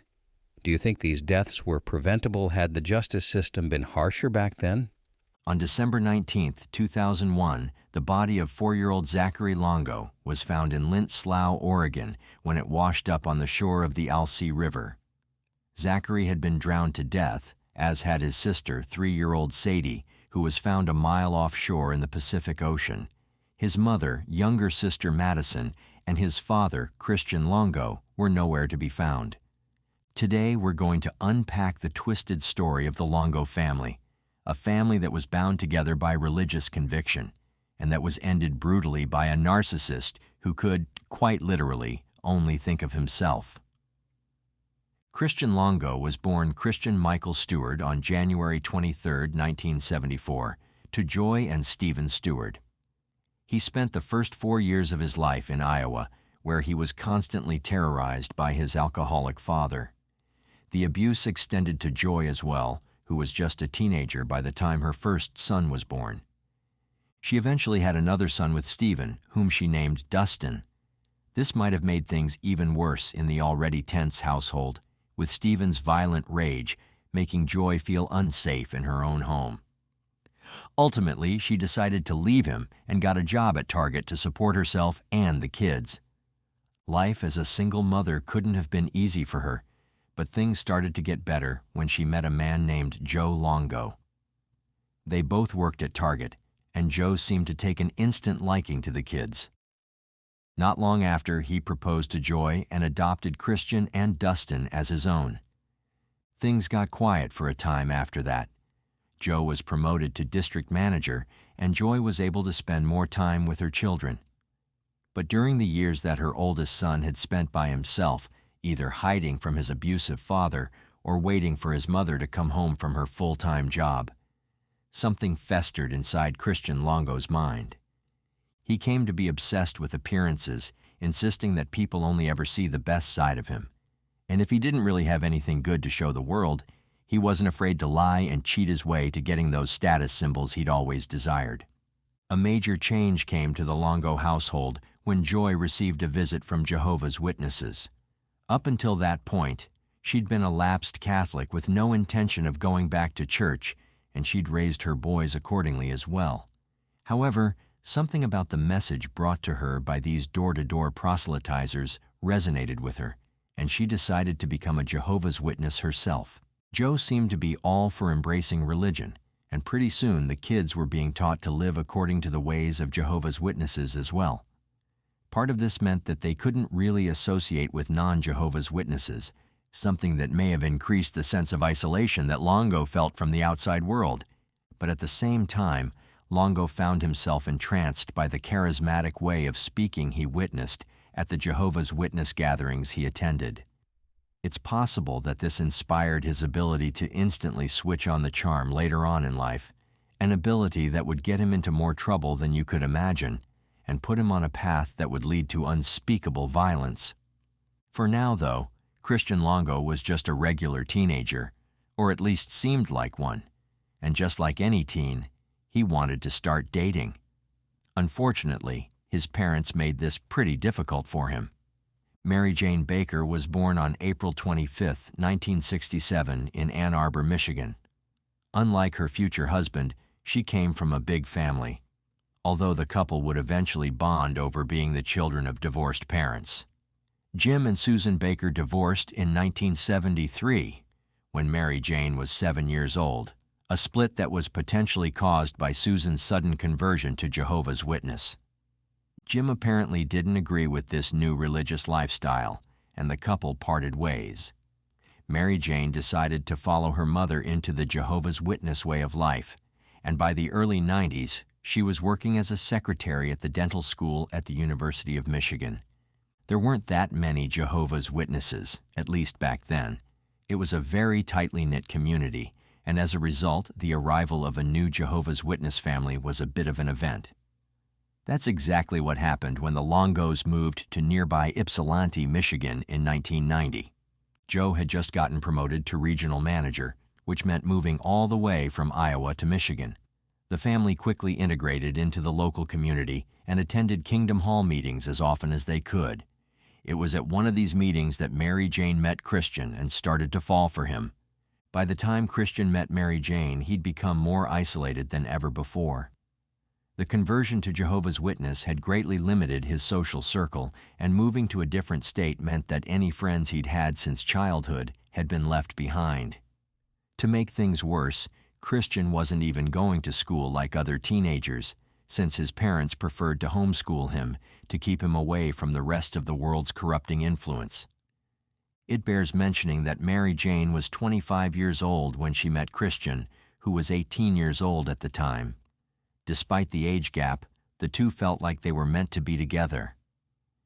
Mary Jane had been wanting to get married for years, but she just hadn't been able to find the right man. The fact that she could only marry a Jehovah's Witness considerably narrowed down her pool of candidates. But with Christian, she found someone that she could genuinely enjoy her life with without having to marry outside of her religious group. There was only one problem. Christian's parents were completely against the relationship. They felt like Christian was too young to be dating, and not because Mary Jane was older than him. They didn't want him dating anyone his own age either. They eventually gave him an ultimatum. Either Christian could choose to continue living with them, or he could date Mary Jane, in which case he'd have to move out. Either it was a form of control, or they genuinely felt like their oldest son wasn't mature enough to be in a relationship. And if that were the case, they would have been right. Christian knew nothing about the world. He worked part-time while living at home and had no college credentials to his name. Life could have been very difficult indeed for Christian, but he was nothing if not industrious. At first, he lived with his friends until he finally found a place for himself with some roommates. But he knew that he had to do something big to impress Mary Jane, which happened to be the factor that made him take his first step into a life of crime. Christian and Mary Jane were in New York for a Jehovah's Witness trip when he finally popped the big question. He gave her a dazzling diamond ring when asking for her hand in marriage, a ring so glamorous that one might wonder how he bought it while working just a part-time job. The answer was that he'd bought the ring on credit, and he had no way of paying the jeweler for it. This would turn out to be a pattern in Christian's life. His expenses always exceeded his income, no matter how much he happened to bring in. But with that said, he seemed to have a knack for paying his debts in the beginning, although his means of obtaining that money was completely illegal. The first criminal incident he was involved in was directly linked to the engagement ring he'd given Mary Jane. He was working at a camera shop at the time, and one day a customer showed up and paid a $108 deposit for a new camera. Christian pocketed the entire amount and used it to partially pay for the diamond ring he'd bought. Why would an 18-year-old put himself in this position? Mary Jane certainly never asked for a diamond ring, or at least there are no reports of her being overly materialistic like that. On the contrary, she may have been fine with a simple promise ring, or some other symbol of their devotion to each other that didn't involve Christian stealing from his employer. But the deed was already done, and it sent Christian Longo hurtling into a decades-long crime spree that he'd be running from for the rest of his life. When Longo stole that money, it didn't take long for the shop's manager to find out. Longo tried to escape justice by quitting his job, but he was eventually caught and convicted of misdemeanor embezzlement, for which he was sentenced to 80 hours of community service. He confessed to Mary Jane about the conviction, but she decided to stick by him. He mattered more to her than anyone else in the world, and she wanted to spend the rest of her life with him. Even the fact that they were barred from hosting their wedding in the local Kingdom Hall didn't dissuade Mary Jane from marrying Longo. Mary Jane Baker became Mary Jane Longo on March 13, 1993. Despite everything that had happened, Joe and Joy wanted to make sure that their son and new daughter-in-law would have a nice honeymoon, so they decided to pay for them to go to Jamaica. When the newlyweds came back, Longo got a job delivering newspapers, but often told people that he actually worked for the New York Times. It was part of a trend of self-aggrandizement that he'd never really get over. He had to make sure people saw him as someone impressive, and seemingly had no concerns about being caught as a liar. And yet, no one really caught Longo, at least not for a few years. He had 3 children with Mary Jane, Zachary, Sadie, and Madison in 1997, 1998, and 1999, respectively. It seems that his criminal inclinations hit a whole new level during this tumultuous time period. Longo ended up quitting his job right in the middle of expanding his family and took up a much lower-paying job at a company that sold fireplaces and spas. He claimed this was because he wanted to spend more time with his family, but he didn't seem to factor in the reduced income. Him and Mary Jane continued spending far beyond their means, buying luxury cars and even a jet ski, all while their new children brought the prospect of massive expenses down the line. And on top of all of that, the Longos kept taking financial hits from every direction. Madison's birth brought several complications along with it. She was born premature and had to stay in the hospital for a month to recover. Since their insurance didn't cover the extended hospital stay, the Longos ended up having one of their cars repossessed. There's a chance that this sudden debt pushed Longo off the edge, because about 1.5 years later, his entire family would end up dead.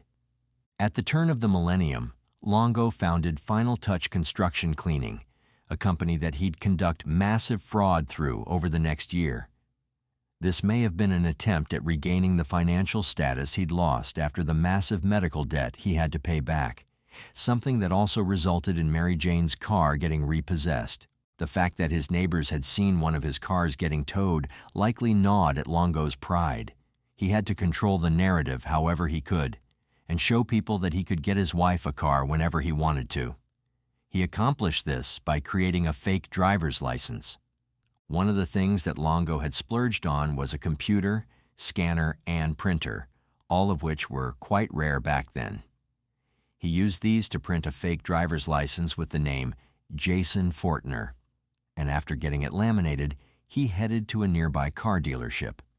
Mary Jane had told him about wanting a minivan that could fit the whole family, and that's exactly the car that Longo set his sights on.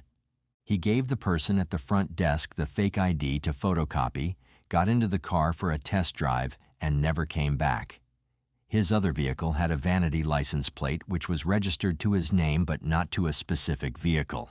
So he simply swapped out the plates and was able to get away pretty much scot-free. By early 2001, Longo was in trouble with pretty much everyone.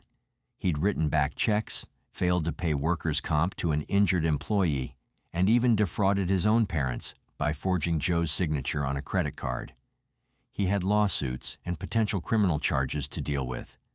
But while all of this was going on, Longo also did something that would completely shut him off from the Jehovah's Witness community. He had an affair. It's unclear if this was an emotional affair or a physical one, but it didn't matter. He was disfellowshipped from the Jehovah's Witnesses, and his parents stopped talking to him. Mary continued attending church, but she had to do so without her husband, something that would have been a source of great shame for her. With the walls closing in, Longo decided to make a run for it. He packed up and moved to Toledo, Ohio, where he rented a warehouse with plans to start a new business. He swore to Mary Jane that he'd be good this time. He had a knack for manipulation, and he used it to convince the landlord of the warehouse to accept just 1 month's rent as a deposit, skipping a credit check entirely. It wasn't the first time Longo had charmed his way into an agreement, and it wouldn't be the last. Once he had the space, Longo wasted no time diving into his next scheme. Using a freshly opened bank account, he began cashing forged checks in the names of other builders he'd worked for. It was bold, almost brazen, and Longo didn't even bother to hide his identity while pulling it off. Instead, he leaned into his charisma, acting as though he had nothing to hide. That confidence carried him far, but it was only a matter of time before his schemes unraveled. At the warehouse, he set up a new business, one that revolved around selling stolen goods. His boldest move yet? Listing a skid loader worth $30,000 for just $5,000 in a local ad. It didn't take long for this to raise suspicions. This led to Sergeant Paul Hickey coming to inspect the warehouse after receiving reports of something shady. But even here, Longo's charm proved powerful. He misled Hickey with excuses and a polished demeanor, and the sergeant left without taking further action. Hickey's instincts, however, wouldn't let the situation go. When he dug deeper, he discovered the skid loader was stolen, though the theft hadn't been reported at the time. This led to a full investigation of the warehouse, and the findings were damning. A stolen trailer, a boat, and another trailer. By the time the police pieced it all together, the Longos had vanished, leaving chaos in their wake. The Longo family didn't stay in one place for long. They traveled across the country, camping out and living off money from Longo's endless string of scams. When they finally settled down in Yakuts, Oregon, they rented a home with cash, explaining their inability to use credit cards by claiming the cards were maxed out. It was a believable excuse, one that likely drew sympathy from their new landlord. But the story didn't hold up for long. Unable to afford the rental home, the Longos eventually moved into a motel in Newport, Oregon, a further step down in their precarious situation. For a brief moment, Longo tried to maintain the appearance of a respectable life.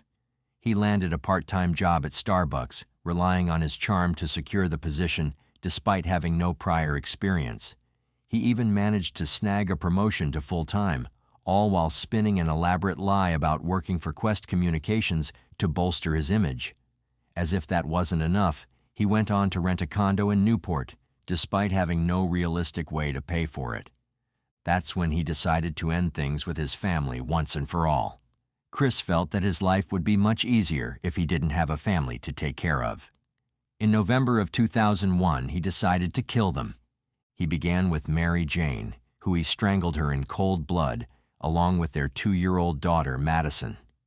He stuffed their bodies into suitcases and discarded them in the water, but the horror didn't stop there. With his wife and youngest child already gone, Longo took his remaining children, 4-year-old Zachary and 3-year-old Sadie, 3, to a nearby bridge. He tied weighted pillowcases to their ankles, threw them into the water while they were still alive. After murdering his entire family, Longo did what he always did, moved forward as though nothing had happened. He stole a Dodge Durango from a car dealership by driving it straight out of the showroom. Then, astonishingly, he returned to work at Starbucks for 2 more shifts. The lies flowed as easily as ever. He told friends and his landlord that Mary Jane had left him, taking the kids to the airport. For a time, he kept the horrific truth hidden behind his usual charm and deceit. The truth, however, was already beginning to surface. On December 19th, Zachary's body was found in the water. A friend of the Longos recognized him from a drawing released by the news, leading police to make the connection. a dive search uncovered a pillowcase filled with rocks, a grim confirmation of how the children were killed. Days later, 2 housekeepers found items in a dumpster behind the motel where the Longos had stayed. Baby books, Mary Jane's driver's license, children's clothes, undeveloped film. Each discovery a breadcrumb on the trail of destruction Chris Longo had left behind. On December 27th, divers found the suitcases containing Mary Jane and Madison beneath the Embarcadero Marina. Both had been strangled. As the net tightened, Longo fled. He cashed a paycheck, left Newport, and headed south to Cancun, Mexico, where he adopted a new identity, Michael Finkel, a real New York Times journalist. He stayed in a hostel, charmed a German photojournalist named Janina, and even collaborated with her on an article about Mayan mysticism. For a brief moment, it seemed like he'd found a way to reinvent himself entirely. But his crimes had caught up to him. On January 12, 2002, an episode of America's Most Wanted aired, featuring Longo's story. Tips poured in. Hostel visitors and tour guides in Tulum recognized him, and local police arrested him there. Even in his final moments of freedom, Longo negotiated, demanding immediate extradition to the U.S. to avoid time in a Mexican jail. At his trial, Longo's lies grew even more elaborate. He pleaded guilty to killing Mary Jane and Madison, but claimed Mary Jane had killed the other children, prompting him to retaliate. When Madison showed signs of life, he said he killed her too. His lawyers advised against this defense, but Longo ignored them, as he often ignored advice that didn't serve his ego. The jury wasn't swayed. They convicted him of first-degree murder for Zachary and Sadie and sentenced him to death. So what do you think of this case? Do you believe Christian Longo's actions were fueled purely by narcissism, or was there something deeper at play? We'd love to hear your thoughts in the comments below. On July 2, 1970, a family touring the Great Ocean Road in Victoria, Australia, noticed tire tracks leading off a cliff at Loch Ard Gorge near Port Campbell. Below was a car, mangled and destroyed. At first, it seemed like the car was stolen and dumped, but then they noticed something strange. A pipe was extending from the exhaust and into the driver's side window. Inside were the bodies of members of the Crawford family, 34-year-old Teresa and 3 children, 12-year-old Catherine, 8-year-old James, and 6-year-old Karen. Hearing that might sound like a family just got into an accident, but the state of their bodies pointed towards something else. They were found wrapped in blankets, bludgeoned, and burnt. This was no accident. Someone did this to them, someone close to them, and they've been on the run ever since. The Crawford family lived in the small suburban town of Glenroy, situated to the north of Melbourne, Australia. Elmer Crawford, the family's 39-year-old patriarch, had emigrated from Ireland in the 1950s and was a quiet, hard-working handyman from Quebec, Canada. For 14 years, he'd been working at Victoria Racing Club. He spent most of his time maintaining the household and taking on various local jobs, living a monotonous but fulfilling life. His wife, Teresa, was a stay-at-home mother who cared for their 3 children and managed a family of 4, mostly by herself. She was also pregnant at the time, expecting their 4th child. The family seemed like a model suburban household, warm, loving, nothing like the families who were already starting to feel the effects of the world changing. But it turns out that might have just been a front for the world. No one knew the darkness that would eventually destroy it from the inside out, until their car was found, crushed, 200 miles from where they lived. On that July 2nd morning, a group of tourists were scanning the cliffside through binoculars when they spotted the car around 25 meters below on a rocky ledge. It was an older model Fay Holden with its bonnet crushed, debris scattered all around, and the driver's side door wide open. The tourists initially thought that the car had been stolen and dumped, but when they noticed a thick black hose running from the exhaust pipe over the roof and into the driver's side window, they noticed something wasn't right here. When they went in to take a closer look, a drainage ditch near the cliff's edge had prevented it from being pushed over. It seemed like someone had spent 2 hours building a makeshift bridge of rocks to roll the car across the ditch and over the cliff. The intention seemed clear, to make the car plunge into the blowhole and disappear forever. But despite that, it was found. The tourists rushed to Port Campbell to report the incident, bringing a local police officer back with them to the scene. They could see the car's interior smeared with salt spray and wondered whether the driver had somehow fallen into the sea and gotten swept away. The police officer on the scene had 2 possible explanations. Either the car had been pushed over the cliff with no one inside, or it had been driven deliberately, perhaps involving a suicide. The setup of the car, especially the hose running into the cabin and jammed windows, pointed to one thing. This was not an accident. A rescue team from the Port Campbell Rescue Squad was called in to retrieve the car, as the sunset would soon limit visibility and the possibility of a successful rescue operation. George, a trained rescue worker, went down the cliff and noticed how accurately balanced the vehicle was, with 1/3 of its width hung over the edge. The front of the car was heavily crushed from a hard landing, then bounced back into an upright position. The hose immediately stood out for them, and with that, they also noticed that there was a rope tied to the steering wheel, leading somewhere toward the back of the car. Inside, there were numerous items: electrical tools, a toolbox, and some strange materials, including a plastic slip-on shoe and .22 caliber bullets. But there was more. The back seat was removed, and the space was filled with odd objects: tarp, sheets, a car battery, and several large containers of petrol. The car was essentially a potential explosive hazard. Just one spark from the battery could have set off a dangerous explosion. This made George wary of continuing his investigation too aggressively, but pushed him to look closer at other items. Upon further inspection, he noticed what appeared to be blood on a coat and the seat. One of the most concerning discoveries was a .22 caliber rifle with its barrel pressed down against the car's clutch pedal. When George opened the rifle's breech, he found a live round inside. Back at the police station in Port Campbell, a detailed inspection of the items retrieved from the car was carried out. There were family photos, old bank books, a packet of biscuits, and an odd homemade weapon, a kosh, a lead pole encased in rubber. A 10-meter extension cord with several lengths of electrical cable, each featuring a small alligator clip and a normal household 3-pin plug. Items that a regular family would just carry with them on a trip. These were deliberately put in the car. The car's license plate number was traced, and records revealed it belonged to 41-year-old Elma Crawford, whose address was listed in Glen Roy, a suburb northeast of the area. So that ended up being the first place the detectives needed to go to figure out what happened. On the evening of July 2nd, a police officer was dispatched to Crawford's home after the tragic discovery of his family at the bottom of the cliff.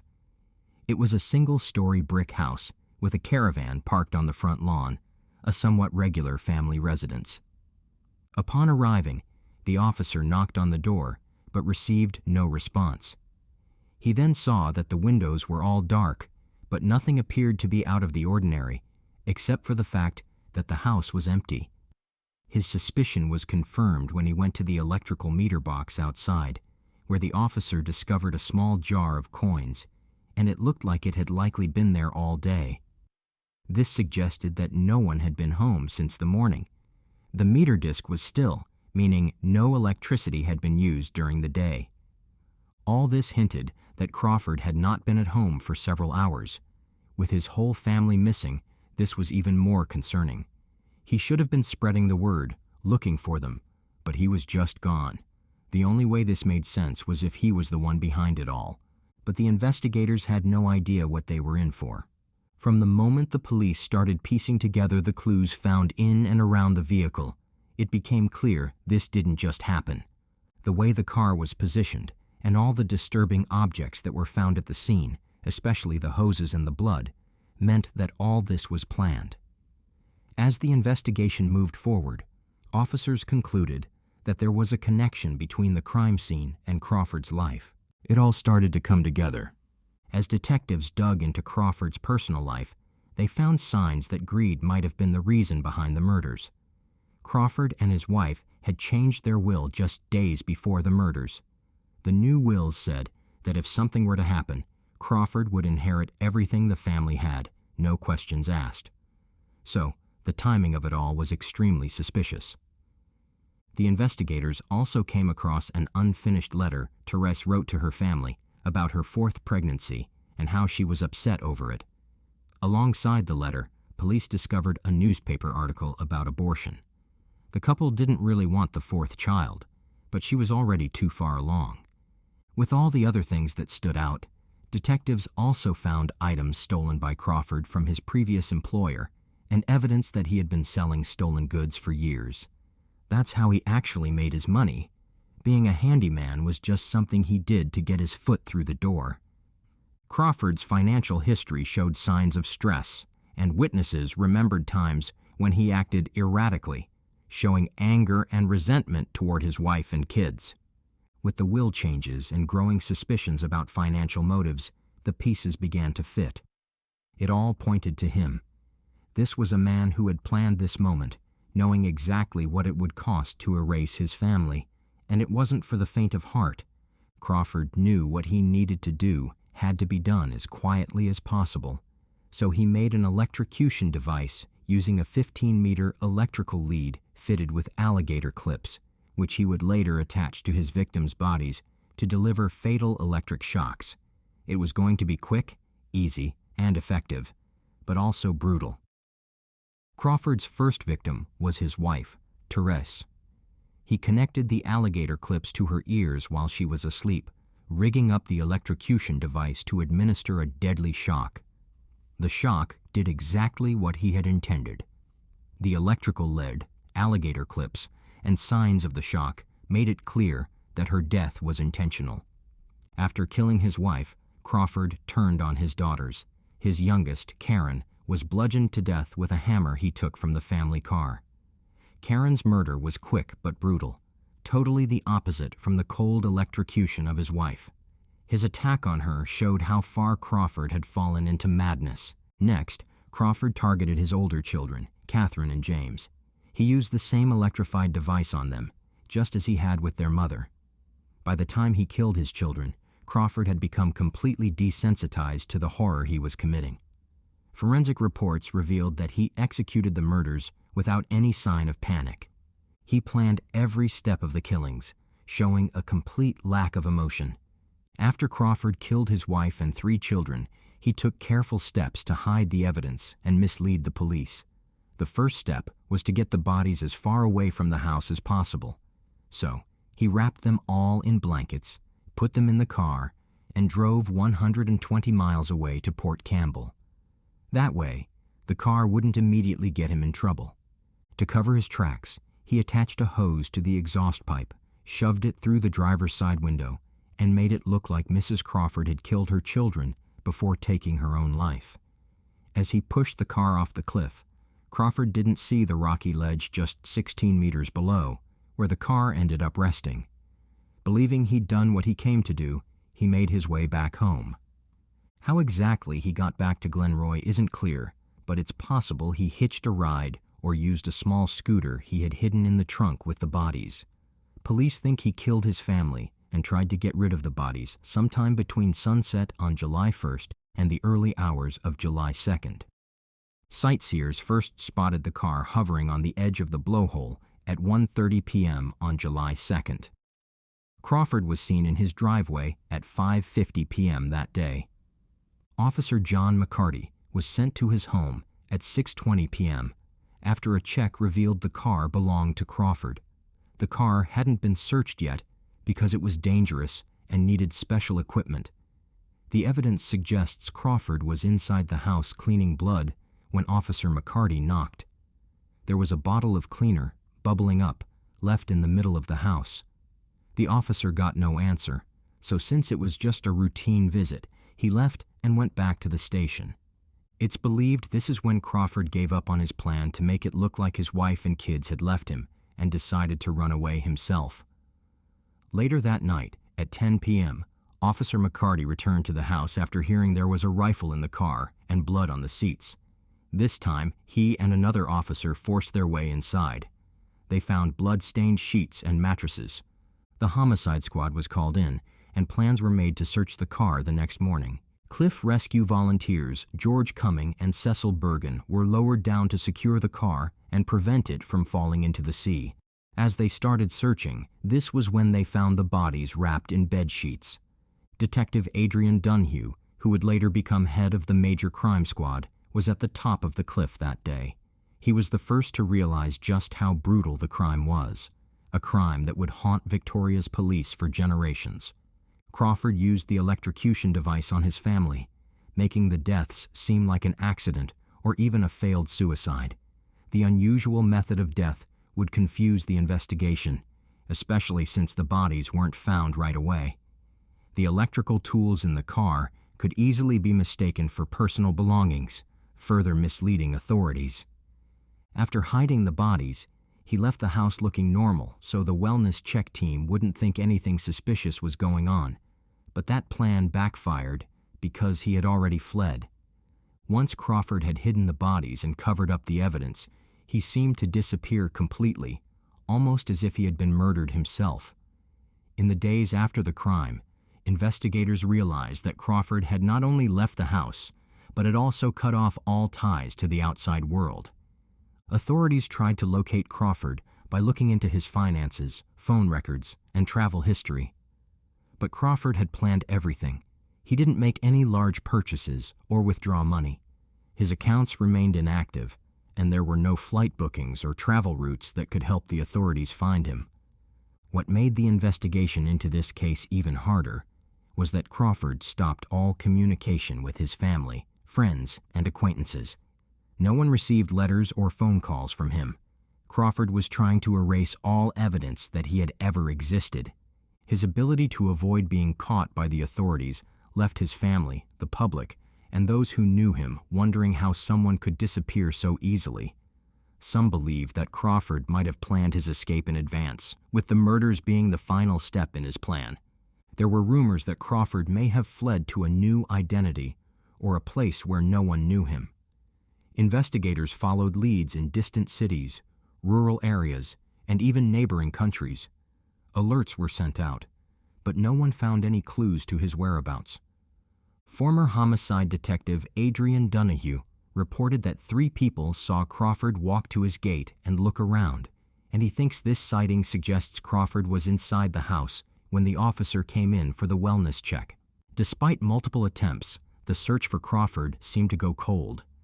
There were no physical clues, no belongings, and no notes left behind. The only thing he left behind him was a horrible crime. Dunhue believes Crawford's original plan was to report his wife and children as missing. But when he realized the police were already investigating, he decided to run. Dunhue imagines Crawford might have gone to an outback mining town to live quietly as a fugitive. Greg Fogarty, who grew up on Cardinal Road, where the Crawfords lived, thinks there are clues to his motive, like the unfinished letter from Teresa to her family and her disappointment about being pregnant again. There were also 2 letters to the editor from a 1969 edition of The Age discussing the abortion debate. Teresa had struggled with severe postnatal depression after their 3rd child. Fogarty believes Teresa may have refused Crawford's demand for an abortion as a Catholic, and they couldn't really handle another child. Crawford had also been stealing from his job for a long time at this point, and Fogarty thinks the threat of being exposed may have driven him to insanity. Crawford had $3,000 in the bank, owned the Glenroy house, and had land in Queensland. He had a lot to lose in a divorce. He thinks if the car had gone into the water, Crawford would have claimed his wife had a breakdown and drove the car off the cliff with the kids. But that part of his plan failed miserably. The only option left was to run. The theory is that if the car had been found, it would have looked like a murder-suicide. Teresa didn't have any major injuries to the bones, so later, if skeletal remains were found, only the children would show signs of physical injury. a girl named Brenda Connor was the last person to speak to Crawford before he disappeared. At 8:15 a.m. on the day of the killings, she walked to the Crawford house to fetch Catherine for their walk to school. Connor remembers that Crawford answered the door, which was strange because he was usually at work at that time. She only saw his face and hand around the door, as he said his daughter isn't going to school today because she's got the flu. Brenda left, not thinking anything of it, but she hasn't been able to forget about it since. In 1994, an acquaintance reportedly spotted him in Western Australia, but they weren't able to track him. In 2008, a reward of $100,000 was offered for information leading to his arrest, but it yielded no results. In July 2010, Victorian police, working with the FBI, used facial recognition technology to try to identify a man who died in 2005 in San Angelo, Texas, believing he might be Crawford. The man had no fingerprints and carried multiple identity documents. Even though this seemed like a major lead, it was a bust. DNA comparison with a Crawford family member ruled out any connection between the man and Crawford. It's been 54 years since the day of the murders, and Crawford has still not been found. Could he still be out there? We would love to know your thoughts in the comment section. If you like the way we create these videos and you want to help bring more cases like this to light, hit that like button and subscribe for more deep dives. Thank you once again for watching.